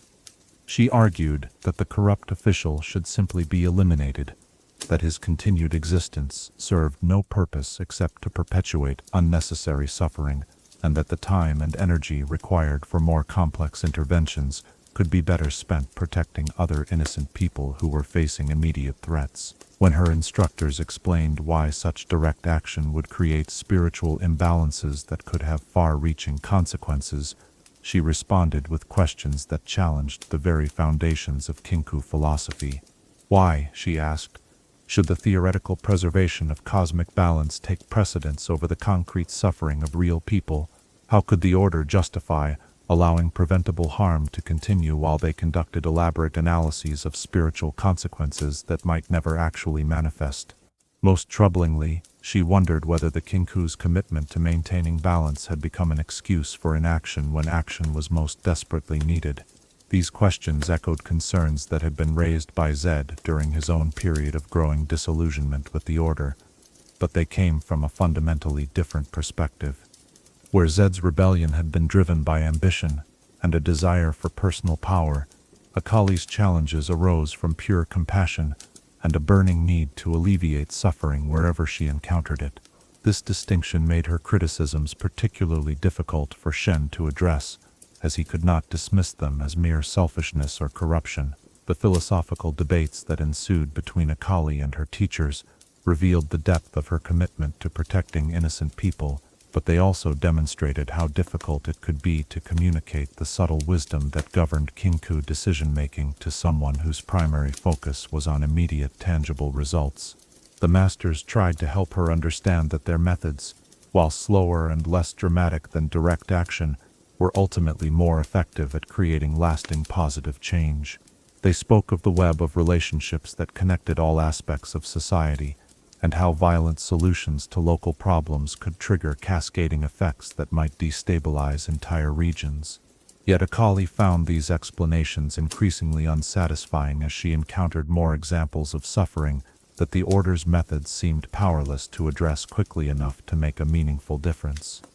She began to spend time outside the monastery, moving through communities where she could witness firsthand the effects of the various crises that the Kinkou monitored from their mountain sanctuary. These experiences only reinforced her conviction that abstract philosophical concerns were less important than concrete actions that could save lives and prevent unnecessary pain. The breaking point came during a situation that tested both Akali's convictions and Shen's ability to maintain the Order's traditional approach in the face of mounting pressure for more decisive action. A group of bandits had begun systematically terrorizing a region that included several villages under nominal Kinkou protection, their attacks growing bolder and more brutal as they encountered no apparent resistance from the mysterious guardians who were supposed to keep such threats in check. The Order's investigation revealed that the bandit leader was actually a former military officer who had been dismissed from his position for corruption and brutality. His knowledge of tactical principles and his network of contacts among other discharged soldiers had allowed him to organize a particularly effective and dangerous criminal organization. The traditional Kinkou response involved a complex strategy that would gradually undermine the bandits' support network, create divisions within their ranks, and ultimately lead to their dissolution through apparently natural causes. Akali watched the careful implementation of this strategy with growing frustration as reports continued to arrive of new attacks, additional casualties, and spreading fear throughout the region. When she learned that the bandits had captured a group of children from one of the villages and were holding them as hostages to prevent any organized resistance, her patience finally reached its breaking point. She argued passionately for immediate action to rescue the children, regardless of the broader implications such intervention might have for the Order's larger strategy. Shen found himself in the impossible position of having to choose between his duty to maintain the cosmic balance that the Kinkou served and his natural human desire to prevent the suffering of innocent children. His expanded awareness allowed him to perceive the spiritual consequences that would flow from any decision he made, including the dark possibilities that might unfold if Akali's proposed rescue mission disrupted the delicate work that the Order had been conducting in the region. Yet he could also sense the genuine anguish that drove her urgency, the pure compassion that made waiting even a few more days seem like an unbearable betrayal of everything they claimed to stand for. The compromise that Shen attempted to negotiate satisfied neither the demands of traditional Kinkou methodology nor Akali's need for immediate action. He proposed a modified approach that would accelerate certain aspects of the Order's strategy while maintaining enough subtlety to avoid the worst spiritual consequences of direct intervention. This middle path required careful coordination and precise timing, but it offered the possibility of resolving the crisis more quickly without completely abandoning the principles that had guided the Order for centuries. Akali's response to this compromise revealed how completely her thinking had diverged from traditional Kinkou philosophy. She saw the continued delay as evidence that Shen had become so attached to abstract principles that he could no longer respond appropriately to human suffering. In her view, the situation was simple. Innocent children were in immediate danger, and every moment spent in planning and preparation increased the risk that they would be harmed or killed. No amount of concern about spiritual balance could justify such a calculated acceptance of preventable tragedy. The confrontation that followed echoed the earlier crisis that had led to Zed's expulsion, but it carried emotional weight that was entirely different in character. Where Zed's departure had felt key, the loss of a brother who had been consumed by forces beyond his control, Akali's rebellion represented a different kind of heartbreak. The recognition that someone whose motives were purely good might still choose a path that led away from everything the Order represented. Akali's decision to act independently, without waiting for the Order's authorization or assistance, marked the beginning of her transformation from Kinkou student to rogue assassin. Her rescue of the captured children was executed with flawless technique and achieved exactly the results she had intended. but it also created the very disruptions in the spiritual environment that Shen had warned against. The bandits' organization, rather than dissolving gradually through internal pressures, was shattered so violently that its surviving members scattered throughout the region, carrying their skills and their grievances to new locations, where they would eventually form the nucleus of other criminal enterprises. The success of Akali's mission in immediate, practical terms made it even more difficult for Shen to explain why her methods were ultimately counterproductive. The rescued children were safe, their families were reunited, and the particular threat that had motivated her action was eliminated completely. Yet in the spirit realm, Shen could observe the cascading effects of her intervention spreading outward like ripples from a stone thrown into still water, creating instabilities that would require years of careful work to fully resolve. The formal hearing that followed Akali's unauthorized action reflected the same patient, compassionate approach that had characterized the Order's response to Zed's earlier rebellion. The Masters acknowledged her good intentions and validated her compassion for those who were suffering, but they also attempted to help her understand how her methods, however effective in the short term, could create larger problems that would ultimately cause more suffering than they prevented. Unlike Zed, who had rejected the Order's philosophy entirely in favor of his own vision of how power should be used, Akali never questioned the fundamental goodness of the Kinkou's intentions or the validity of their concern for cosmic balance. Her disagreement was more subtle, and therefore more painful. She simply believed that their methods were inadequate to address the scale and urgency of the problems facing modern Ionia. In her view, the world had changed in ways that made traditional approaches too slow and indirect to be effective. The decision to leave the Kinkou Order was ultimately Akali's own choice, made after days of private meditation, in which she struggled to reconcile her loyalty to the organization that had raised her with her growing conviction that she could serve Ionia's people more effectively as an independent agent. Unlike Zed's dramatic departure, her leaving was quiet and sorrowful, marked by private conversations with individual masters who had been her teachers and mentors, rather than by public confrontation or formal expulsion. Shen's farewell to Akali took place in the same temple grove where he had said goodbye to Zed, but the atmosphere was entirely different. Where his final meeting with his childhood friend had been marked by mutual incomprehension and barely contained hostility, his parting from Akali carried the bittersweet quality of a family separation made necessary by circumstances beyond anyone's control. Both of them understood and respected the principles that motivated the other's choices, even though they could no longer work together in pursuit of common goals. The establishment of Akali's independent practice as the rogue assassin created a new form of challenge for the Kinkou Order, different from the direct opposition they faced from Zed's Order of Shadow. Where Zed's methods were fundamentally antithetical to Kinkou philosophy, Akali's approach represented a kind of distorted reflection of their own values, the same commitment to protecting innocent people, but pursued through means that sacrificed long-term stability for immediate effectiveness. The complex relationship that developed between Akali and the Kinkou Order following her departure defied simple categorization as either alliance or opposition. In some situations, her interventions complemented the Order's work, eliminating threats that their methods could not address quickly enough to prevent significant harm. In other cases, her actions created new problems that required additional Kinkou resources to resolve, disrupting carefully laid plans and forcing the Order to develop new strategies for maintaining regional stability. For Shen personally, Akali's departure represented a different kind of loss than he had experienced with Zed's transformation. While he grieved the corruption of his childhood friend and the necessity of opposing someone he had once loved, he could at least comfort himself with the knowledge that Zed had chosen a path that was clearly wrong, motivated by forces that were destructive in their very nature.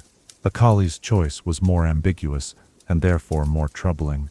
She had chosen to pursue goals that were fundamentally good through methods that were merely imperfect. The broader implications of losing two such talented students within a relatively short period forced the Kinkou Order to engage in serious self-examination. While the Masters remained convinced that their fundamental philosophy was sound, They began to consider whether their methods of training and communication might need to evolve to address the changing needs of students who had grown up in a more complex and rapidly changing world than previous generations had known. Some adjustments were made to the curriculum, with greater emphasis placed on helping students understand the practical applications of Kinkou philosophy, rather than focusing primarily on its theoretical foundations. New meditation practices were developed to help students cultivate the patience and long-term thinking that the order's approach required, while role-playing exercises were expanded to give them more experience with the kinds of ethical dilemmas they would face in the field. Yet these modifications could not address the fundamental tension that Akali's departure had revealed: the conflict between the order's commitment to cosmic balance and the human desire to alleviate immediate suffering through direct action. This tension would continue to influence the Kinkou Order's development, creating ongoing challenges for Shen and his fellow masters as they sought to preserve ancient wisdom while remaining relevant to a world that seemed to demand increasingly rapid and decisive responses to emerging threats. As we reflect upon Akali's journey from devoted student to independent agent, we might find ourselves contemplating the complex relationship between idealism and pragmatism, between the desire to do good and the wisdom to do good effectively. How do we balance our natural impulse to help others immediately with the understanding that some problems require patience and subtlety to solve permanently? When does loyalty to principles become more important than loyalty to people? And when does compassion for immediate suffering outweigh concern for long-term consequences? In the gentle quiet that precedes sleep, perhaps we can appreciate both the purity of Akali's motivation and the difficulty of Shen's position, recognizing that sometimes the most painful choices are those where both alternatives represent genuine forms of love. Chapter 8. The Noxian Invasion Crisis.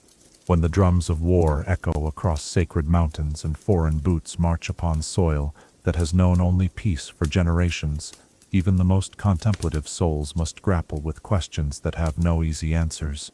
Tonight, as we explore one of the greatest challenges ever faced by the Kinkou Order, let us examine how Shen and his fellow guardians navigated the treacherous waters of the Noxian invasion, seeking to maintain cosmic balance while their homeland burned and their people cried out for protection that traditional methods seemed powerless to provide. The first signs of Noxian interest in Ionia came not through dramatic military demonstrations, but through subtle infiltrations and careful intelligence gathering that spoke to the Empire's sophisticated understanding of how to subdue a target without immediately triggering organized resistance. Merchants arrived who asked too many questions about local defenses, scholars appeared who seemed more interested in mapping strategic locations than studying ancient philosophy, and diplomats extended offers of trade agreements that would have given Noxus unprecedented access to Ionian resources and transportation networks. From the Kinkou monastery's elevated perspective, both literal and metaphorical, these early warning signs were clearly visible to those who knew how to interpret them. Shen's expanded awareness allowed him to perceive the spiritual disturbances that always accompanied large-scale deception and manipulation, while the Order's network of agents throughout Ionia provided detailed reports of unusual activities that might have seemed insignificant in isolation, but formed a troubling pattern when viewed collectively.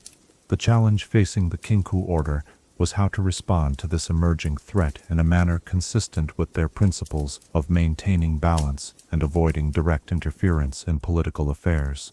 Their traditional approach to such situations involved subtle interventions designed to encourage local authorities to recognize and address problems through their own initiatives, preserving the appearance of natural consequences while actually providing carefully orchestrated guidance from behind the scenes.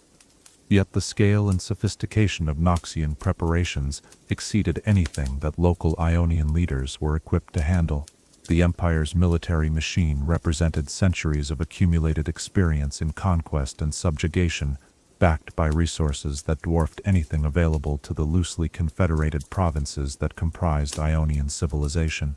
Traditional diplomatic and defensive measures were clearly inadequate to address a threat of this magnitude, yet direct Kinkou intervention would violate fundamental principles that had guided the Order for countless generations. Shen found himself facing the same type of impossible choice that had driven both Zed and Akali away from the Order, though on a scale that made their individual crises seem almost trivial by comparison. Every option available to him seemed to require either abandoning the cosmic balance that was his sacred duty to protect, or allowing his homeland to suffer devastation that could have been prevented through more aggressive action. The weight of this decision was compounded by his awareness that whatever choice he made would affect not only the immediate crisis, but also the future development of the Kinkou philosophy for generations to come. The initial phase of the Noxian invasion unfolded with the terrifying efficiency that characterized all of the Empire's military operations. Key strategic points were seized simultaneously across multiple provinces. Communication networks were disrupted to prevent coordinated resistance, and local leaders found themselves facing ultimatums that offered only the choice between immediate surrender and the destruction of everything they held dear. The speed and coordination of these attacks made it clear that years of preparation had preceded the actual assault. The spiritual consequences of this massive disruption rippled through both the material and spirit realms with an intensity that Shen had never previously experienced. The sudden introduction of such concentrated violence and fear into regions that had known relative peace for decades created energetic turbulence that threatened to tear holes in the fabric of reality itself. Ancient spirits that had maintained harmonious relationships with human communities for centuries began to flee or turn aggressive as the fundamental nature of their environment was violently altered.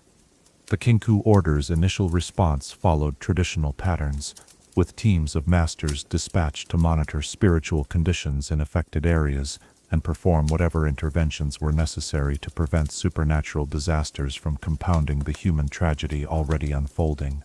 This work was essential to prevent the invasion from triggering catastrophes that could have rendered entire regions uninhabitable for generations, but it also meant that the Order's most capable members were occupied with crisis management rather than strategic planning for addressing the root cause of the disturbances. As reports continued to arrive of Noxian atrocities and the failure of conventional Ionian resistance efforts, pressure mounted on Shen to authorize more direct action.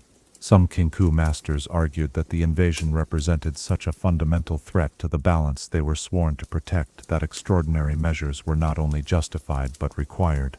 Others maintained that abandoning their principles in response to external pressure would destroy the very thing they sought to preserve, making their victory meaningless even if it succeeded in expelling the invaders. The philosophical debates that raged within the monastery during this period reflected deeper questions about the nature of the balance that the Kinkou served, and the circumstances under which active intervention in worldly affairs might be necessary. These discussions were complicated by the fact that traditional Kinkou methodology offered no clear precedent for dealing with threats of this magnitude and character.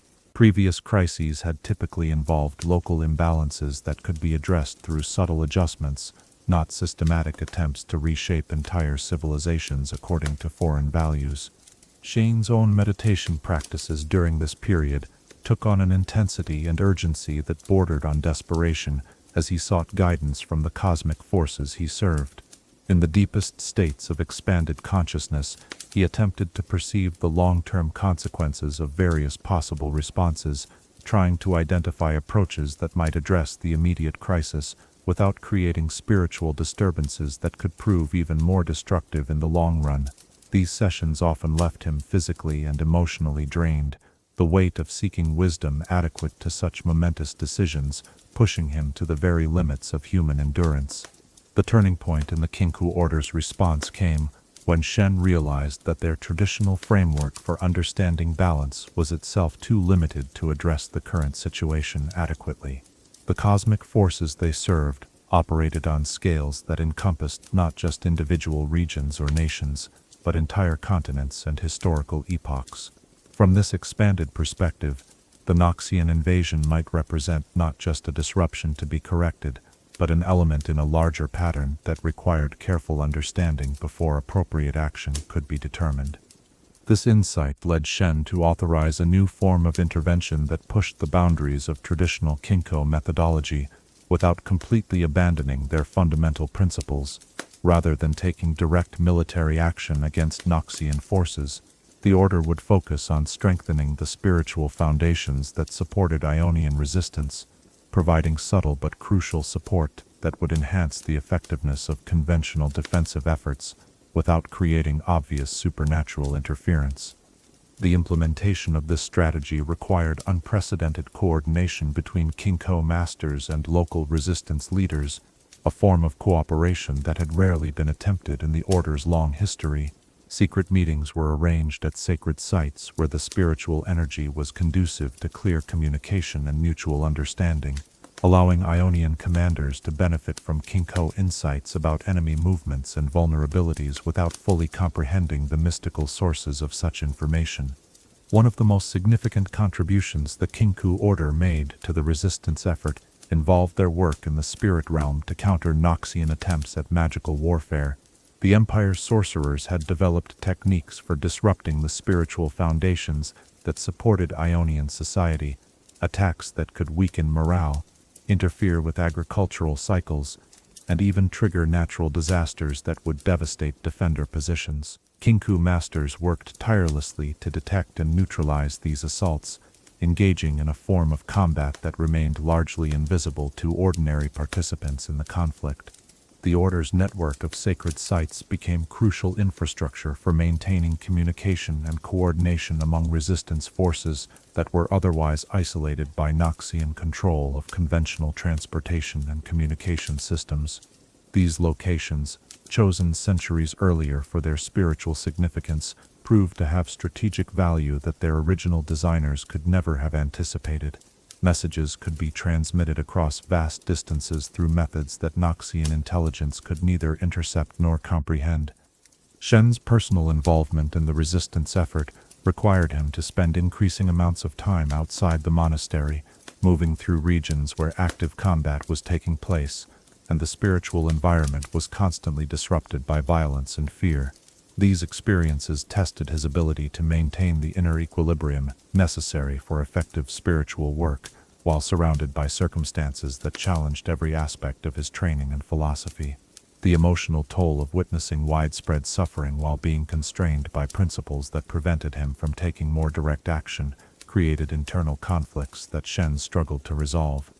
He could see with painful clarity how Kinkou intervention might save specific communities or prevent particular atrocities, yet he also perceived the broader consequences that such actions might have for the cosmic balance he was sworn to protect. The weight of making such choices, knowing that every decision meant accepting responsibility for both the suffering he prevented and the suffering he allowed to continue, threatened to overwhelm even his carefully cultivated emotional discipline. The evolution of Kinkou tactics during the invasion period reflected both the urgency of the crisis and the Order's commitment to adapting their methods without abandoning their fundamental principles. New techniques were developed for working with the spiritual disruptions caused by large-scale violence, while ancient practices were modified to address forms of imbalance that had rarely been encountered in previous centuries.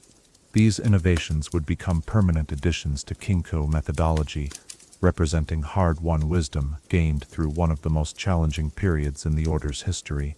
The relationship between the Kinkou Order and other Ionian resistance organizations evolved significantly during this period, as traditional boundaries between different schools of martial and spiritual practice were temporarily set aside in favor of unified opposition to the common threat. This cooperation led to new understandings and mutual respect between groups that had previously maintained careful distance from each other, though it also created tensions as different philosophical approaches to resistance sometimes conflicted in practical application. The resolution of the invasion crisis, achieved through a combination of conventional military action and spiritual intervention that remained largely hidden from public view, validated Shen's decision to push the boundaries of traditional Kinkou methodology without completely abandoning their core principles. The Order's contributions to Ionian victory were significant, though they would never be fully acknowledged or understood by those who had not been initiated into the deeper mysteries of spiritual warfare.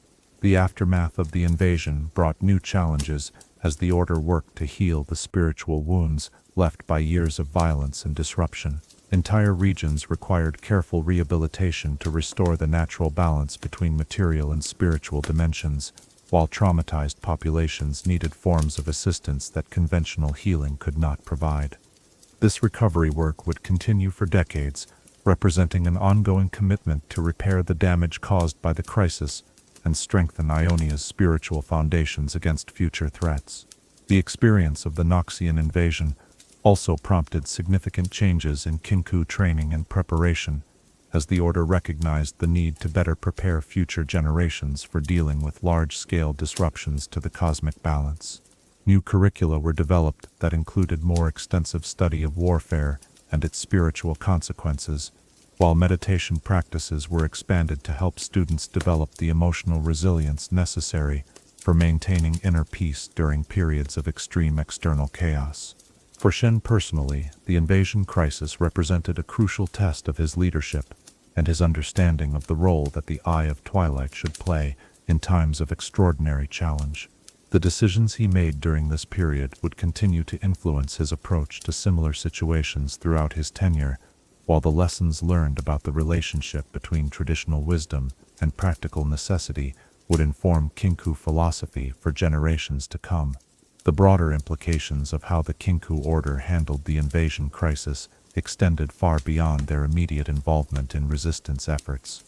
Their ability to maintain their essential principles while adapting their methods to address unprecedented challenges demonstrated the flexibility and resilience that had allowed their philosophy to survive and flourish across centuries of changing circumstances.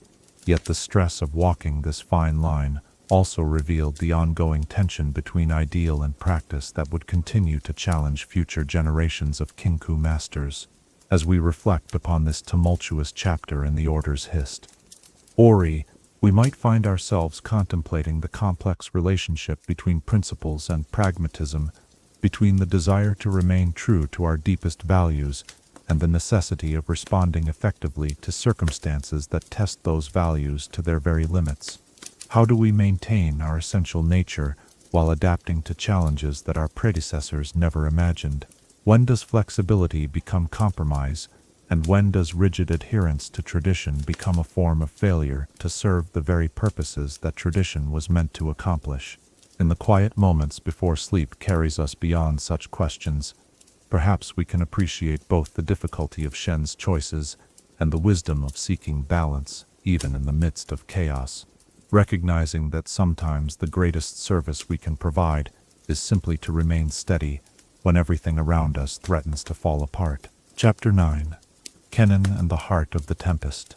In the vast tapestry of relationships that bind the Kinkou order together, there exists a bond so pure and steadfast that it serves as a beacon of hope even in the darkest of times. Tonight, as we explore the extraordinary partnership between Shen and the remarkable Yordle known as Kennan, let us discover how the Heart of the Tempest became not merely a loyal ally, but a spiritual anchor that helped the Eye of Twilight maintain his equilibrium through trials that might otherwise have broken even the strongest will. Kennan's arrival at the Kinkou monastery had been as unexpected as a lightning strike on a clear day, though perhaps that metaphor was more apt than anyone realized at the time. The small Yordle appeared at their gates during a fierce storm, his tiny form crackling with electrical energy that danced around him like living light. Where most visitors approached the order with careful reverence or nervous uncertainty, Kennan radiated an infectious enthusiasm that seemed to brighten the very air around him, his natural joviality providing a stark contrast to the serious, contemplative atmosphere that typically pervaded the sacred halls. The masters who first interviewed this unusual candidate discovered that his background was as unique as his dramatic arrival. Unlike most who sought training with the Kinkou, Kennan had not come seeking personal enlightenment or spiritual development, nor was he driven by traumatic experiences that required healing. He possessed an intuitive understanding of balance that manifested not through philosophical contemplation, but through his direct connection to the elemental forces of nature, particularly the wild energies of storm and lightning that seemed to respond to his emotions and intentions with startling immediacy. Shen's first encounter with Kennan took place in the monastery's meditation garden, where the young yordle was supposed to be practicing basic breathing exercises, but had instead become fascinated by the patterns of energy flow between different plants and flowers. Rather than sitting in the prescribed posture with eyes closed and attention focused inward, Kennan was moving through the garden like a living divining rod, his hands extended to sense the subtle currents of life force that connected all growing things in an intricate web of mutual support and nourishment. What struck Shen most profoundly about this unconventional approach to meditation was how naturally and effortlessly Kennan seemed to perceive the very connections that took human students years of disciplined practice to recognize.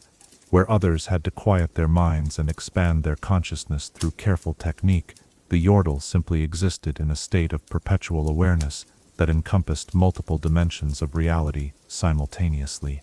His connection to the elemental forces was not something he had learned, but rather an innate aspect of his nature that required only proper guidance to reach its full potential. The training methods developed specifically for Kennan represented a departure from traditional Kinkou pedagogy, as his instructors quickly realized that conventional approaches would not only be ineffective, but might actually interfere with his natural abilities. Instead of teaching him to control and direct his connection to electrical energies, they focused on helping him understand how to work with these forces in harmony with the larger patterns of cosmic balance that the order served.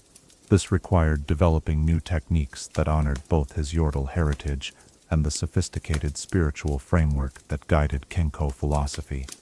The role of Heart of the Tempest within the Kinkou hierarchy had been vacant for several decades before Kennan's arrival, as the specific combination of qualities required for this position was rarely found in a single individual.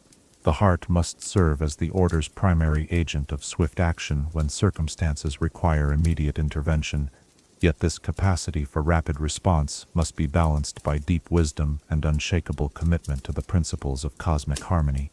Too much emphasis on speed and decisiveness could lead to rash actions that created new imbalances, while excessive caution could result in missed opportunities to prevent unnecessary suffering. Kennan's natural temperament proved ideally suited to the unique demands of this role. His yordle heritage provided him with an infectious optimism and resilience that allowed him to maintain hope and good humor even in the face of seemingly insurmountable challenges, while his elemental connection gave him access to forms of power that could be deployed with incredible speed when circumstances required immediate action. Most importantly, his intuitive understanding of balance meant that he could make split-second decisions without losing sight of their broader implications for the cosmic harmony that the order sought to maintain. The formal ceremony that elevated Kennan to the position of Heart of the Tempest took place during an actual thunderstorm, as if the natural world itself wished to participate in celebrating his achievement. As lightning illuminated the monastery's ancient stones and thunder rolled across the mountains, like the applause of the elements themselves, Kennan accepted the responsibilities that would make him one of the three pillars upon which the entire Kinkou order rested. In that moment, surrounded by the raw power of nature and the accumulated wisdom of centuries, he became not merely a student who had completed his training, but a guardian whose decisions would help shape the destiny of all Ionia. The partnership that developed between Shen and Kennan transcended the formal relationship between the Eye of Twilight and the Heart of the Tempest to become a friendship of extraordinary depth and mutual understanding, where Shen's contemplative nature sometimes led him to become lost in complex philosophical considerations. Kennan's direct approach to problem-solving provided grounding in practical reality. Conversely, where Kennan's enthusiasm might have led him to act too quickly or without sufficient consideration of long-term consequences, Shen's wisdom offered the patient perspective necessary to ensure that swift action served the greater good rather than merely addressing immediate symptoms. This complementary relationship proved invaluable during the many crises that tested the Kinkou order's ability to maintain balance in an increasingly complex and dangerous world. When spiritual disturbances required immediate intervention to prevent them from manifesting as physical disasters, Kennan's lightning-fast responses could neutralize threats that might have caused devastating damage if left unchecked even for a few minutes. When delicate negotiations required the subtle application of just enough pressure to encourage cooperation without triggering resistance, his natural charisma and infectious good humor could accomplish more in a single conversation than months of formal diplomacy. The unique abilities that Kennan developed as the heart of the Tempest extended far beyond his impressive mastery of electrical energies. He learned to read the emotional and spiritual atmosphere of any environment with the same sensitivity that allowed him to predict changes in weather patterns, enabling him to identify sources of imbalance or potential conflict before they became obvious to ordinary observation. This skill proved particularly valuable during the Kinkou Order's work in communities where subtle tensions were building toward open violence, as early intervention could often redirect destructive energies into more constructive channels. Perhaps most remarkably, Kennan developed the ability to serve as a kind of spiritual lightning rod, drawing negative energies away from sensitive locations or individuals and safely discharging them through his connection to the elemental forces.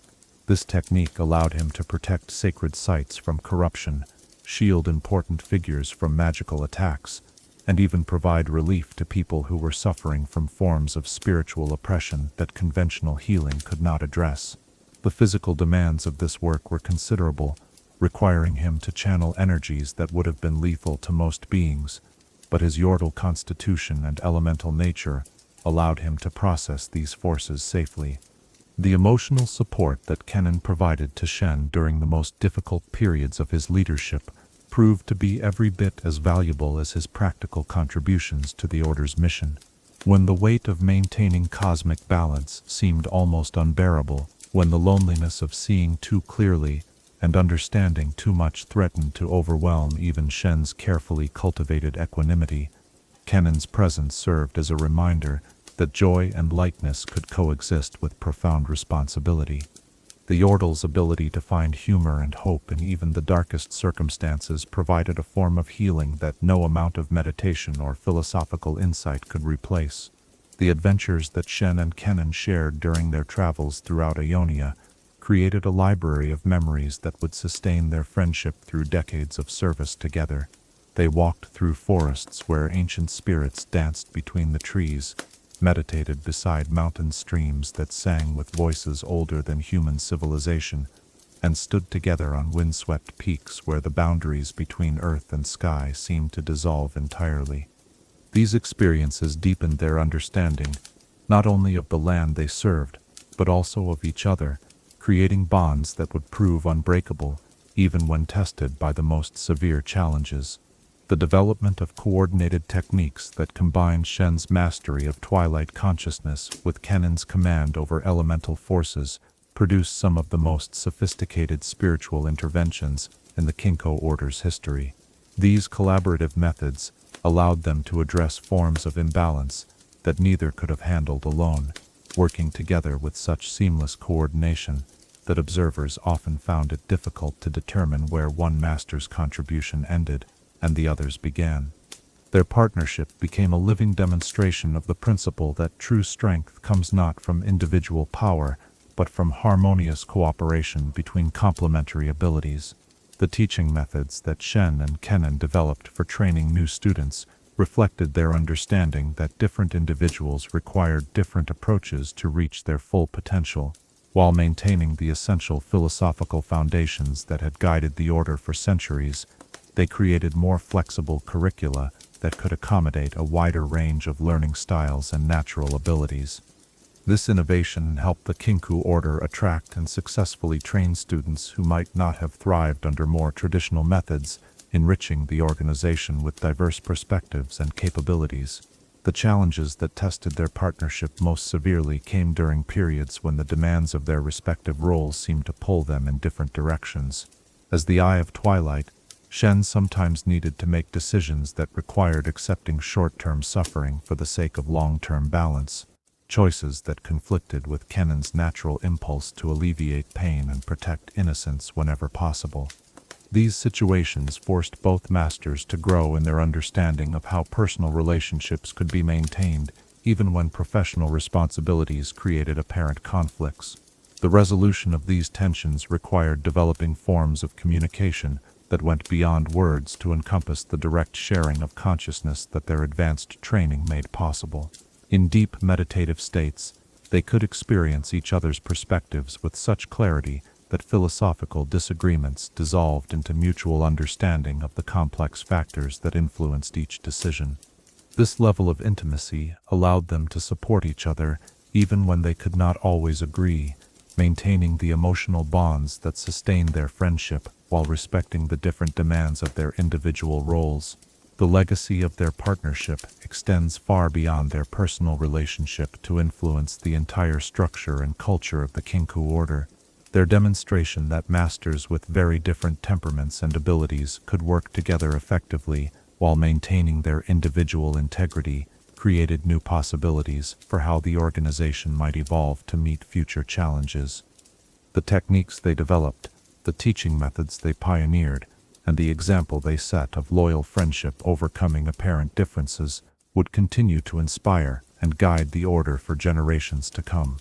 The spiritual significance of Kennan's role as the heart of the Tempest became fully apparent during the crisis periods when rapid response was essential to prevent catastrophic imbalances from spreading beyond containment.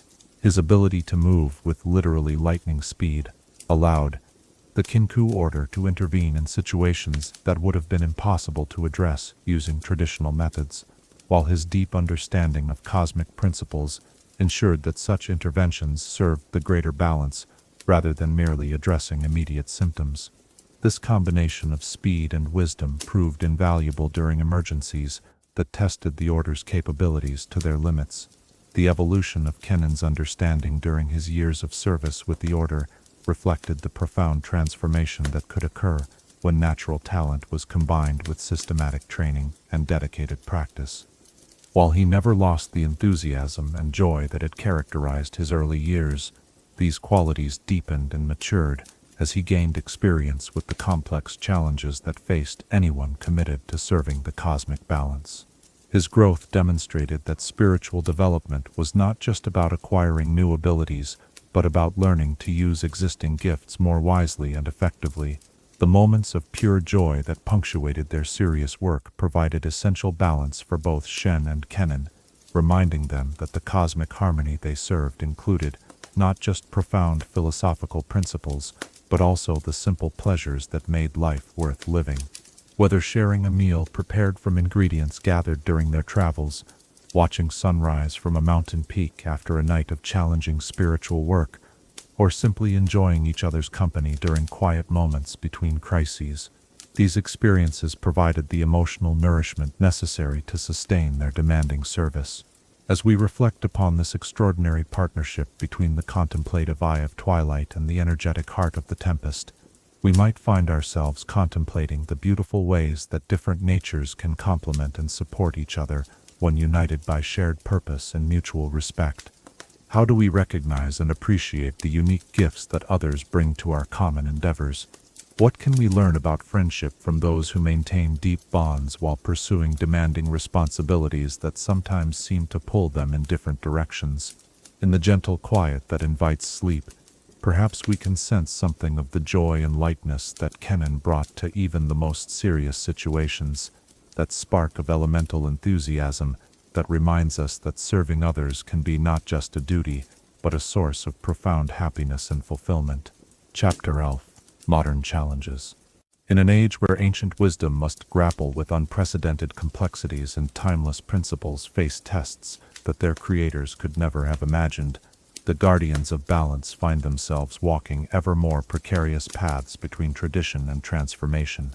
Tonight, as we near the end of our journey through Shen's story, let us explore how the modern era has brought challenges to the Kinkou order that stretch their philosophy to its very limits, forcing adaptations that honor the past while embracing an uncertain future. The world that Shen surveys from his mountain sanctuary bears little resemblance to the Ionia of his youth, when the rhythms of spiritual and material life moved in harmonious cycles that had remained largely unchanged for centuries. The acceleration of technological development, the increasing complexity of political relationships between nations, and the emergence of threats that operate on scales both larger and smaller than traditional Kinkou methods were designed to address, have created a landscape of constant adaptation that would have overwhelmed earlier generations of masters.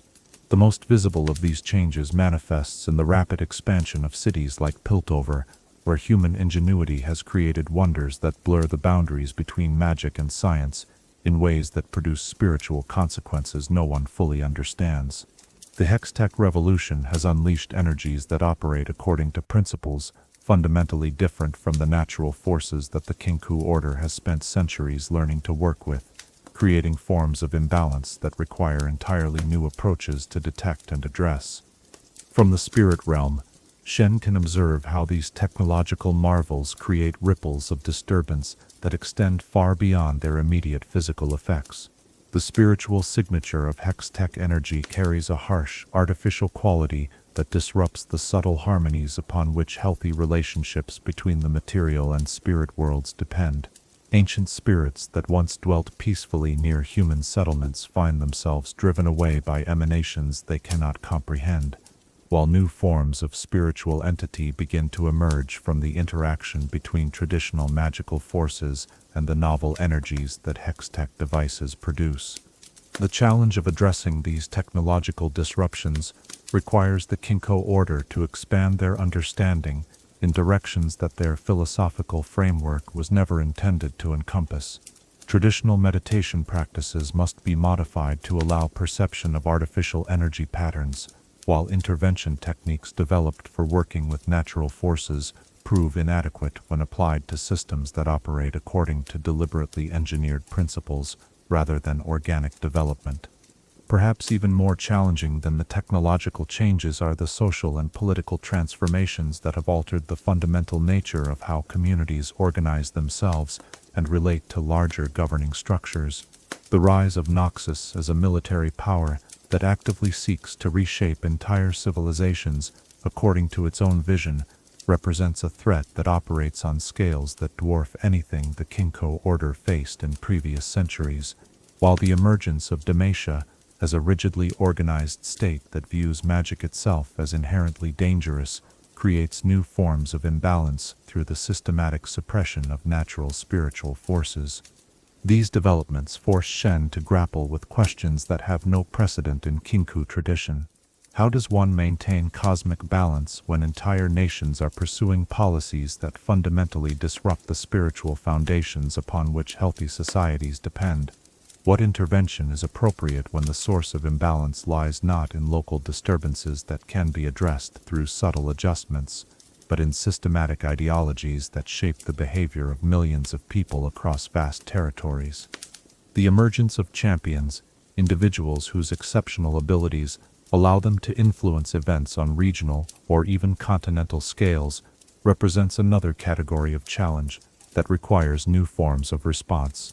While the Kinkou order has always worked with individuals of unusual talent, the modern era has produced champions whose powers operate at levels that can affect the cosmic balance directly, making their personal choices and psychological development matters of concern for the entire order.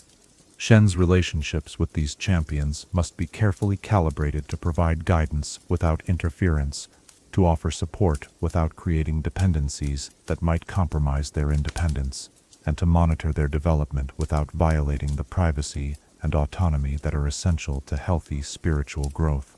Each champion represents a unique combination of gifts and vulnerabilities that require individualized approaches, while their interconnected relationships create webs of influence that must be understood and taken into account when planning any intervention. The multiplication of magical disciplines and the increasing availability of knowledge that was once carefully guarded by small groups of initiates has created both opportunities and dangers that challenge traditional approaches to maintaining spiritual security. Young practitioners now have access to techniques and information that previous generations would have spent decades earning the right to study, yet this accessibility often comes without the wisdom and ethical training necessary to use such knowledge responsibly. The proliferation of amateur magical practice throughout Ionia has resulted in an explosion of small-scale spiritual disturbances that require constant monitoring and occasional intervention to prevent them from accumulating into larger problems.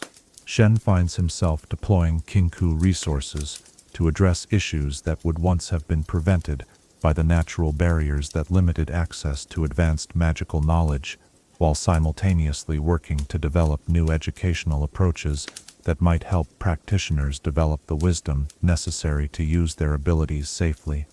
The environmental challenges facing modern Ionia reflect the cumulative effects of centuries of human activity, but they have been accelerated and intensified by recent developments in ways that threaten the fundamental relationships between human civilization and the natural world.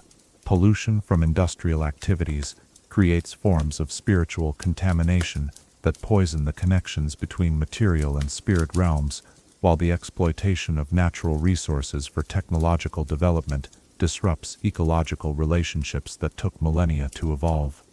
From his expanded perspective, Shen can perceive how these environmental degradations affect not only the physical health of regions, but also their capacity to support the spiritual practices and connections that allow communities to maintain their cultural integrity and wisdom traditions.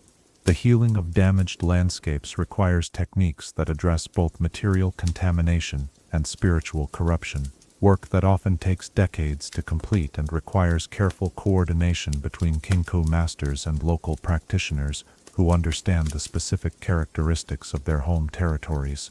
The increasing interconnectedness of different regions through trade, communication, and political relationships means that local imbalances can now spread across vast distances with unprecedented speed, creating crises that require rapid response capabilities that the Kinkou order has never needed to develop. A magical disaster in one province can now trigger cascading effects that influence conditions in distant areas within days or weeks, while political upheavals can destabilize spiritual relationships across entire continents. This interconnectedness also means that the Kinkou order must consider the global implications of their interventions in ways that add layers of complexity to every decision. Actions that might effectively address local problems could now have consequences that extend far beyond their immediate effects, requiring forms of analysis and planning that stretch the capabilities of even the most experienced masters. The emergence of new forms of spiritual entity that arise from the unique conditions of the modern era presents challenges that have no parallel in traditional Kinkou experience. These beings, born from the intersection of ancient magical forces with contemporary technological and social developments, often possess capabilities and motivations that do not fit into established categories, making it difficult to determine appropriate responses to their activities. Some of these entities appear to be beneficial, serving functions that help maintain balance in environments that have been dramatically altered by human activity. Others represent new forms of threat that require innovative approaches to contain or redirect. Most challenging of all are those whose nature is fundamentally ambiguous, offering both benefits and dangers that must be carefully evaluated on an ongoing basis as their true characteristics become apparent through observation over time. The psychological challenges facing individuals in the modern era have also evolved in ways that require new forms of intervention and support. The rapid pace of change, the complexity of modern life, and the disconnection from traditional sources of meaning and community have created forms of spiritual illness that manifest as anxiety, depression, and existential confusion on scales that threaten the stability of entire societies. Traditional Kinkou approaches to healing focus primarily on restoring balance between individuals and their immediate environments, but contemporary problems often arise from larger social and cultural factors that cannot be addressed through individual intervention alone. This has forced the development of new techniques that work with collective consciousness and social systems, requiring masters to expand their understanding of how spiritual principles apply to groups, communities, and even entire civilizations. The education and training of new Kinkou masters must now encompass a range of knowledge and skills that would have been inconceivable to previous generations. Students must learn to work with technological systems as well as natural forces, to understand global political dynamics as well as local spiritual relationships, and to develop capabilities for rapid response to emerging threats, while maintaining the patient wisdom that has always characterized the Order's approach to complex problems. The development of these expanded curricula represents one of the most significant adaptations in the Kinkou Order's history, requiring careful balance between preserving essential wisdom traditions and incorporating new knowledge that reflects contemporary realities. The challenge lies in ensuring that innovations enhance rather than compromise the fundamental principles that have guided the Order successfully through centuries of previous challenges. The question of how to maintain the Order's traditional secrecy and independence while engaging more actively with modern institutions and power structures presents ongoing dilemmas that have no easy resolution. The scale and complexity of contemporary challenges often require forms of cooperation and resource sharing that were unnecessary in earlier eras, yet excessive visibility or entanglement with political systems could compromise the neutrality and spiritual authority that are essential to the Order's effectiveness. Shen's leadership during this period of unprecedented change requires forms of wisdom and adaptability that stretch his capabilities to their limits. Every decision must balance respect for ancient traditions with recognition of contemporary needs, while maintaining the delicate equilibrium between action and restraint that has always characterized the Eye of Twilight's role. The weight of responsibility for guiding the Order through such fundamental transformations adds new dimensions to burdens that were already almost beyond human capacity to bear. The development of new partnerships and alliances with other organizations that share similar goals has become essential for addressing challenges that exceed any single group's capabilities, yet these relationships must be carefully managed to preserve the Kinkou Order's independence and integrity. The art of cooperative design without compromise requires diplomatic skills that complement traditional spiritual training, while the evaluation of potential allies demands forms of insight that can perceive long-term compatibility beneath surface appearances of shared purpose. The acceleration of global communication has created both opportunities and vulnerabilities for an organization that has traditionally operated through careful secrecy and selective revelation of information. The ability to coordinate responses across vast distances in real time offers unprecedented capabilities for addressing widespread crises, yet the same technologies that enable such coordination also create new possibilities for surveillance and interference by those who might wish to compromise or control the Order's activities. As we contemplate these modern challenges that test the Kinkou Order's wisdom and adaptability, we might find ourselves reflecting on how all institutions must evolve to remain relevant while preserving their essential character and purpose. How do we honor traditions that have proven their worth across centuries, while embracing innovations that address contemporary needs? What does it mean to maintain spiritual principles in a world that seems increasingly disconnected from such concerns? In the quiet moments before sleep claims our contemplation, perhaps we can appreciate both the complexity of the challenges facing modern guardians of balance and the remarkable resilience of wisdom traditions that continue to offer guidance even in circumstances their creators could never have imagined, recognizing that the greatest test of any philosophy lies not in its ability to provide answers to familiar questions, but in its capacity to illuminate new paths through unprecedented difficulties. Chapter 12.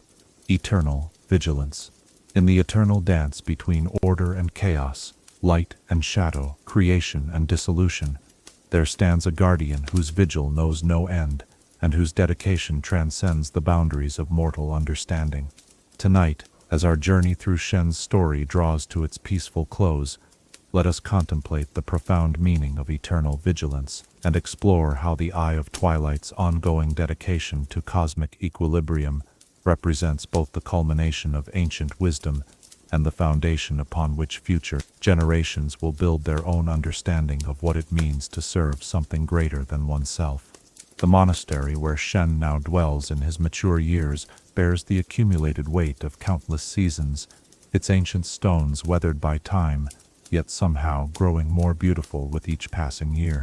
The same corridors that once echoed with the footsteps of his father and the laughter of his childhood friendship with Zed now witness his own measured pace as he moves through daily routines that have become as natural as breathing, each action performed with the mindful precision that comes from decades of practice in the art of conscious living.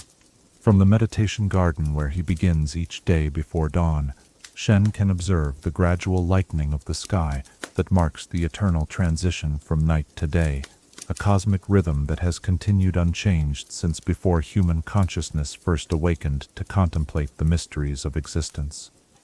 Yet within this apparent constancy, his expanded awareness perceives the subtle variations that make each sunrise unique, the particular quality of light filtered through seasonal atmospheric conditions, the specific configuration of clouds that will influence weather patterns throughout the region, the countless small adjustments in natural cycles that reflect the underlying dynamism of a universe in constant but orderly motion. This daily communion with the rhythms of cosmic change provides the foundation for everything else that Shen accomplishes throughout his waking hours. In those quiet moments of dawn meditation, he attunes himself to the vast web of relationships that connects all phenomena, sensing the current state of balance or imbalance in different regions, and preparing his consciousness for whatever interventions the day might require. This practice, refined through decades of repetition, has become so natural that the boundary between his individual awareness and the cosmic consciousness he serves has largely dissolved. The reports that arrive throughout each day from Kinkou agents stationed across Ionia and beyond paint a picture of a world in constant flux, where the challenges he has spent his lifetime learning to address continue to evolve in complexity and scope.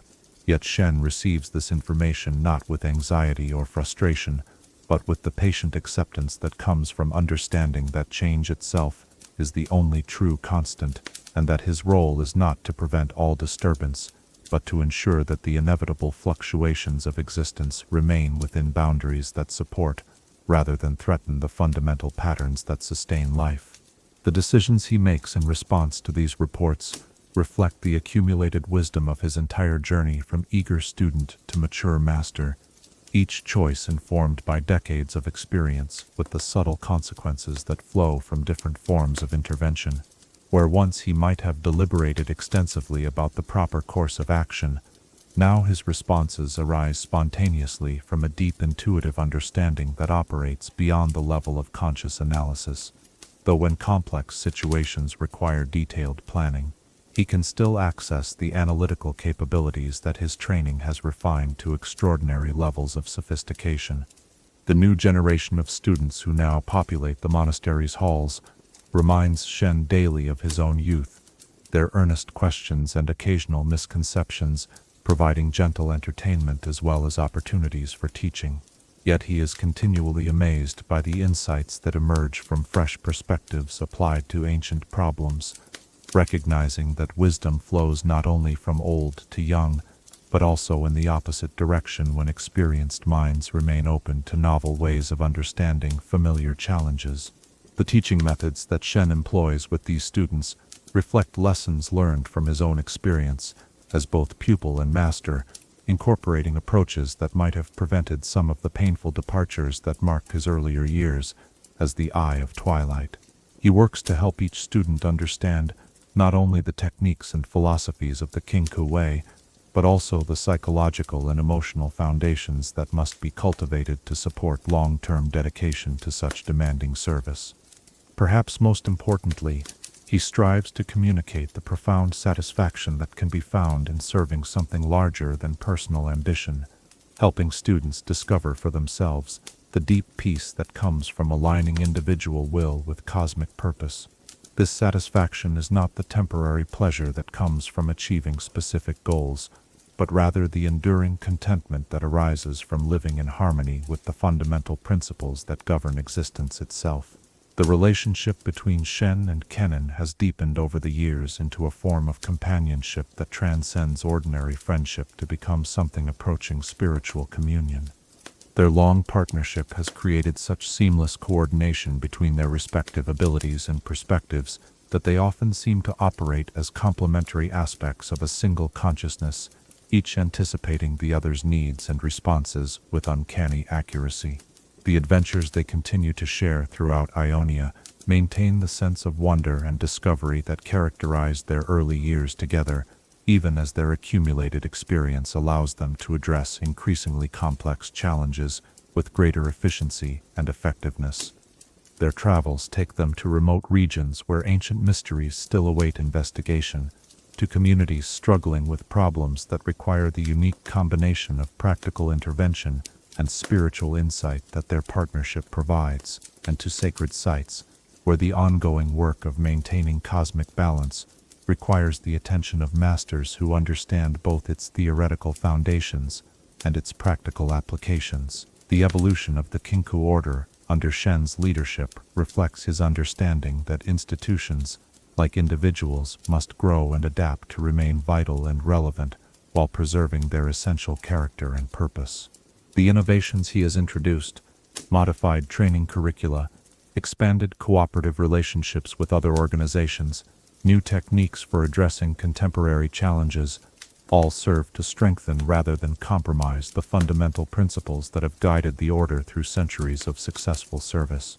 The succession planning that occupies increasing amounts of Shen's attention as he enters the later phases of his tenure requires careful consideration of how to identify and prepare the individual who will eventually inherit the responsibilities of the Eye of Twilight. This process involves not only evaluating the technical qualifications of potential candidates, but also assessing their psychological readiness for the isolation and burden that comes with seeing so clearly and deeply that ordinary human concerns become secondary to cosmic imperatives. The criteria for such selection extend far beyond mere competence in meditation and martial arts, to encompass qualities of character that can only be demonstrated through years of consistent behavior under various forms of stress and temptation.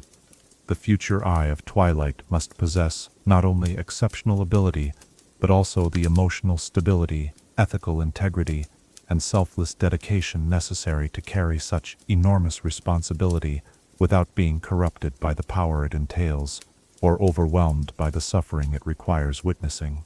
The ongoing conflicts and challenges that continue to test the Kinkou Order's capabilities serve as constant reminders that the work of maintaining cosmic balance is never complete, that each generation must take up the burden anew and adapt ancient wisdom to contemporary circumstances.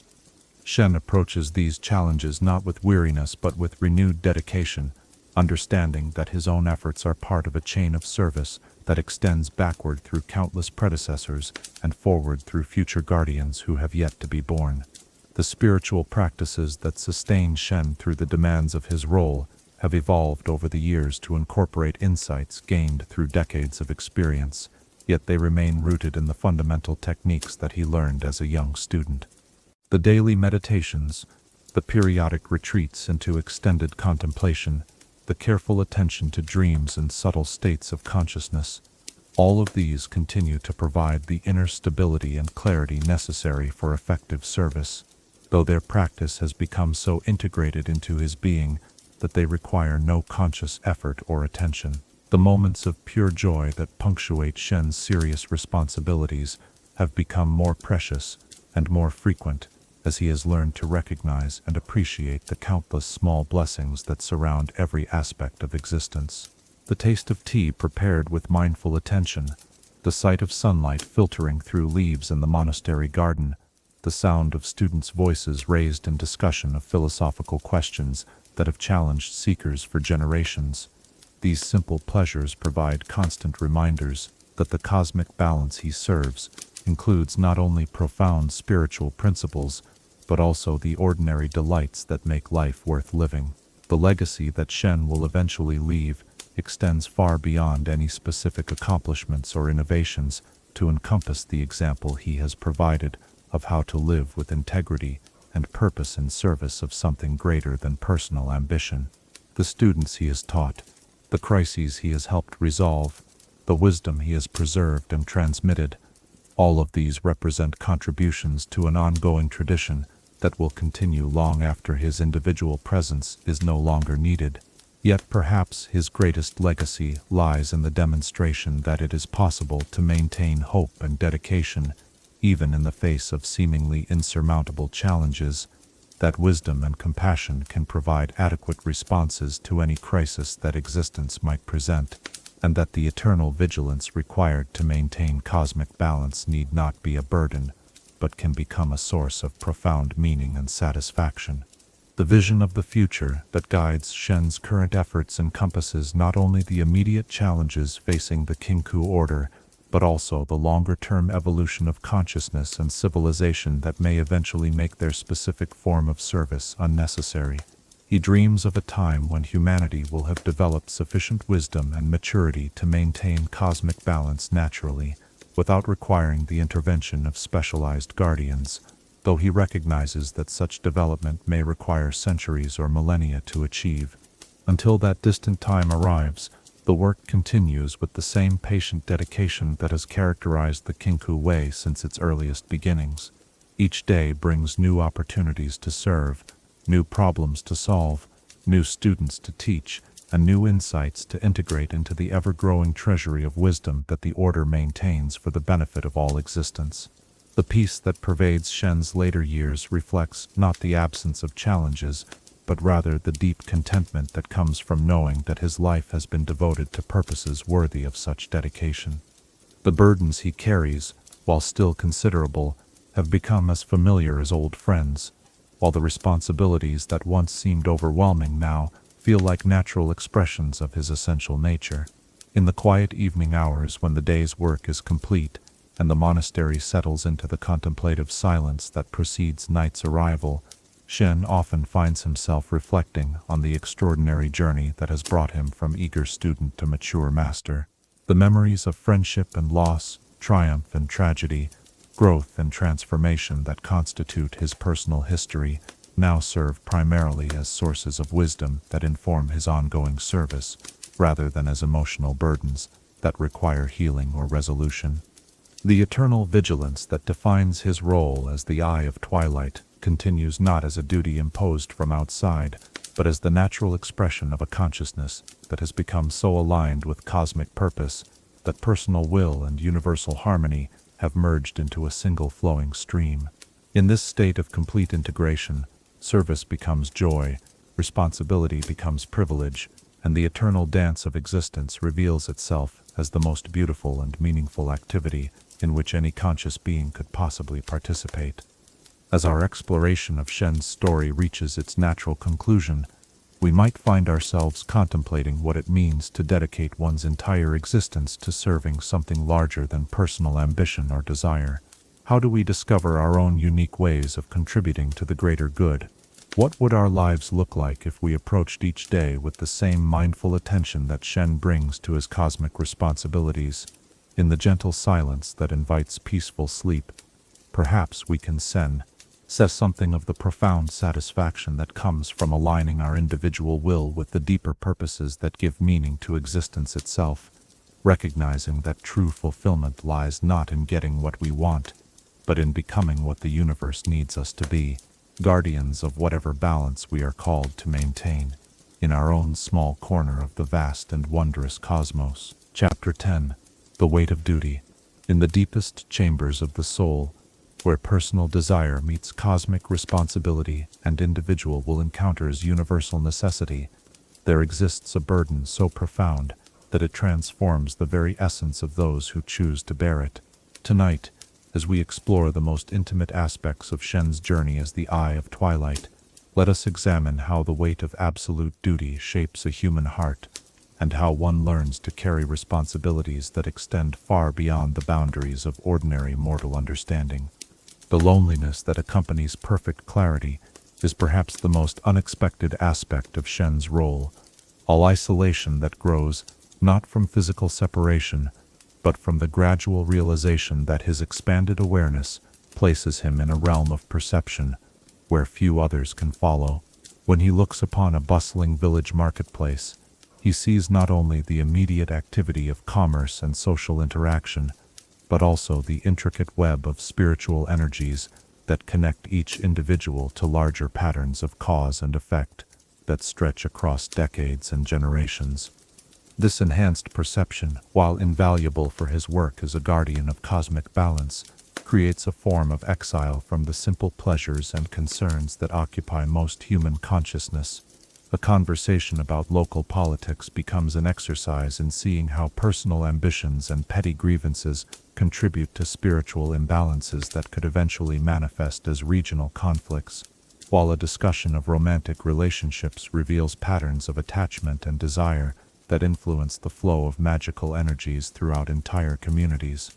The emotional discipline required to function effectively with such awareness demands a form of detachment that can be easily misunderstood by those who have not undertaken similar training.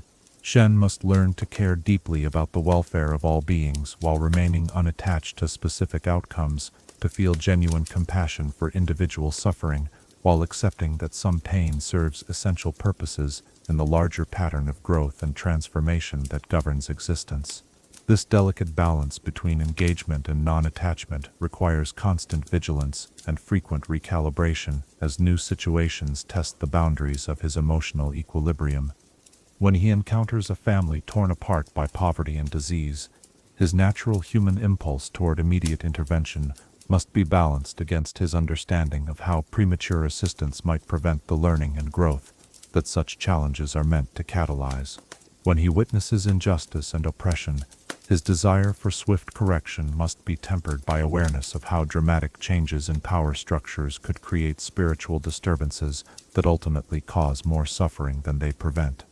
The weight of making such decisions accumulates over time like sediment in a riverbed, each choice adding another layer to the burden of responsibility that Shen carries. The knowledge that every action or inaction ripples outward through the fabric of reality to influence countless other events creates a form of moral complexity that can paralyze less experienced practitioners. Yet Shen has learned to navigate these waters with a combination of wisdom, intuition, and faith in the cosmic intelligence that guides his decisions. The physical manifestations of carrying such psychological and spiritual weight are subtle but unmistakable to those who know how to observe them. Shen's movements carry a quality of deliberate mindfulness that reflects his awareness that even casual gestures can have significant consequences, while his breathing patterns and posture demonstrate the constant state of centered alertness necessary to respond appropriately to whatever challenges each moment might present.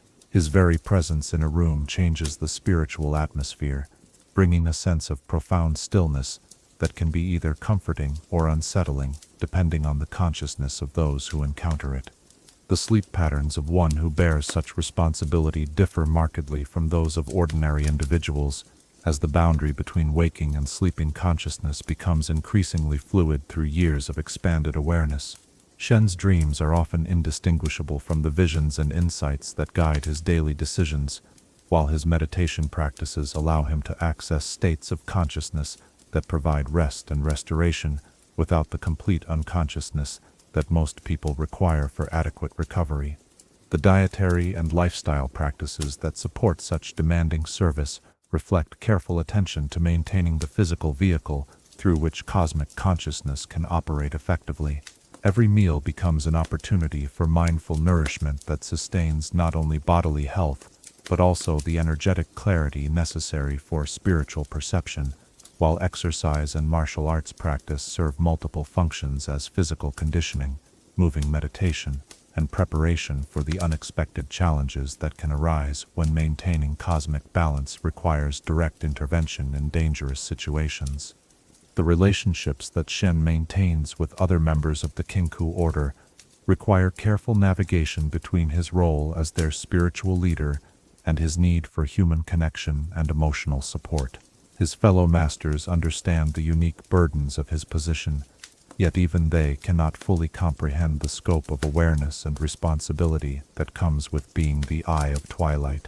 This creates a form of gentle isolation even within the community that knows him best, as certain aspects of his experience must remain private simply because sharing them would place unfair burdens on those who are not equipped to process such information. The correspondence that arrives regularly from other spiritual leaders and political figures throughout Ionia represents another dimension of the weight that Shen carries, as his opinions and guidance are sought on matters that range from local disputes to continental crises. Each request for assistance must be evaluated, not only for its immediate merits, but also for its potential impact on the delicate web of relationships that maintains stability across the region, while his responses must be carefully crafted to provide helpful guidance without creating dependencies that might compromise the independence necessary for healthy spiritual development. The financial and administrative responsibilities of maintaining the Kinkou order add practical concerns to the spiritual burdens of leadership, requiring Shen to develop skills in resource management and organizational planning that complement his mystical training. The monastery's needs for food, supplies, and maintenance must be balanced against the order's commitment to simplicity and non-attachment, while the funding of various missions and interventions requires careful consideration of how to accept necessary support without compromising the neutrality that makes their work possible. The process of training and evaluating new students brings both joy and additional responsibility, as Shen must serve not only as teacher, but also as the ultimate judge of who is ready for advancement and who might pose risks to themselves or others if given access to more advanced techniques. These decisions carry profound implications for the lives of individuals who have often sacrificed everything to pursue the Kinkou way, yet they must be made with careful attention to both personal and cosmic considerations that sometimes conflict in heartbreaking ways. The seasonal cycles that govern life in the mountain monastery provide natural rhythms that help structure the weight of constant responsibility, offering periods of relative quiet during winter months that allow for deeper contemplation and planning, balanced by the increased activity of spring and summer, when travel and intervention are more practical. Yet even these natural breaks are relative rather than absolute, as spiritual emergencies can arise at any time and require immediate attention regardless of weather or other circumstances. The aging process brings new dimensions to the weight of duty, as Shen must confront his own mortality, while ensuring that the wisdom and responsibilities he has accumulated can be successfully transmitted to the next generation. The selection and training of his eventual successor requires careful attention to qualities that cannot be taught, but must be cultivated through years of experience and testing, while the gradual transfer of authority must be managed in ways that maintain stability and continuity without compromising the independence necessary for effective leadership. The moments of doubt that occasionally penetrate even Shen's carefully cultivated equanimity provide reminders of his fundamental humanity, despite the cosmic scope of his responsibilities. When interventions fail to produce expected results, when students choose paths that lead away from wisdom, when the suffering of the world seems to outweigh any positive changes his efforts might achieve, he must find ways to renew his faith in the larger patterns that guide existence without falling into either despair or the kind of detached intellectualism that might compromise his effectiveness as a spiritual guide. The healing practices that Shen employs to maintain his own psychological and spiritual health require forms of self-care that most people never need to develop, techniques for processing the accumulated emotional and energetic residue of constant exposure to human suffering and cosmic responsibility. These practices include specialized forms of meditation that allow for the release of burdens that cannot be shared with others, energy work that clears away the psychic debris of difficult decisions, and periodic retreats into extended solitude that provide opportunities for deep restoration and renewal. The legacy considerations that occupy increasing amounts of Shen's attention as he matures in his role extend far beyond personal concerns to encompass the long-term development of the Kinkou order and its ability to continue serving cosmic balance through whatever challenges future generations might face. The innovations he introduces, the traditions he preserves, the relationships he cultivates, and the wisdom he documents all contribute to foundations that must remain stable enough to support the Order's mission while remaining flexible enough to adapt to changing circumstances. The philosophical framework that sustains Shen through the most difficult aspects of his duty draws upon centuries of accumulated wisdom about the nature of service and sacrifice. Yet it must be constantly renewed and refined through his own experience and insight. The understanding that individual suffering serves larger purposes, that apparent failures often contain seeds of future success, and that the cosmic intelligence he serves operates through timescales and perspectives that transcend human comprehension. These insights provide comfort and guidance, yet they must be lived rather than merely believed to maintain their transformative power. The gratitude that permeates Shen's relationship to his role, despite its enormous demands and inevitable loneliness, reflects a profound appreciation for the privilege of participating consciously in the cosmic dance of existence. The opportunity to serve something infinitely larger than personal ambition, to contribute to the welfare of countless beings who will never know of his efforts, and to help maintain the delicate conditions that allow life and consciousness to flourish. These gifts outweigh any burden that duty might impose, transforming obligation into joyful service and responsibility into privilege. The integration of duty and identity that characterizes Shen's mature years represents the culmination of a lifelong process of spiritual development that began with his earliest training and continues to deepen with each passing season. The weight of responsibility has not been eliminated, but rather transformed into a natural expression of his essential nature, as natural and effortless as breathing, as inevitable and welcome as the rising of each new dawn. As we reflect upon the profound weight that true service requires us to carry, we might find ourselves contemplating what it means to accept responsibility for outcomes that extend far beyond our immediate comprehension or control. How do we find the courage to act when we cannot predict all the consequences of our choices? What sustains us when the burden of caring for others threatens to overwhelm our own capacity for peace and joy? In the gentle quiet that invites restful sleep, perhaps we can appreciate both the magnitude of the weight that spiritual guardians like Shen choose to bear, and the mysterious alchemy through which such burdens can become sources of meaning and fulfillment, recognizing that the greatest privileges often come disguised as the heaviest responsibilities, and that true freedom might be found, not in the absence of duty, but in the complete acceptance of the roles that life calls us to play in the eternal story of existence.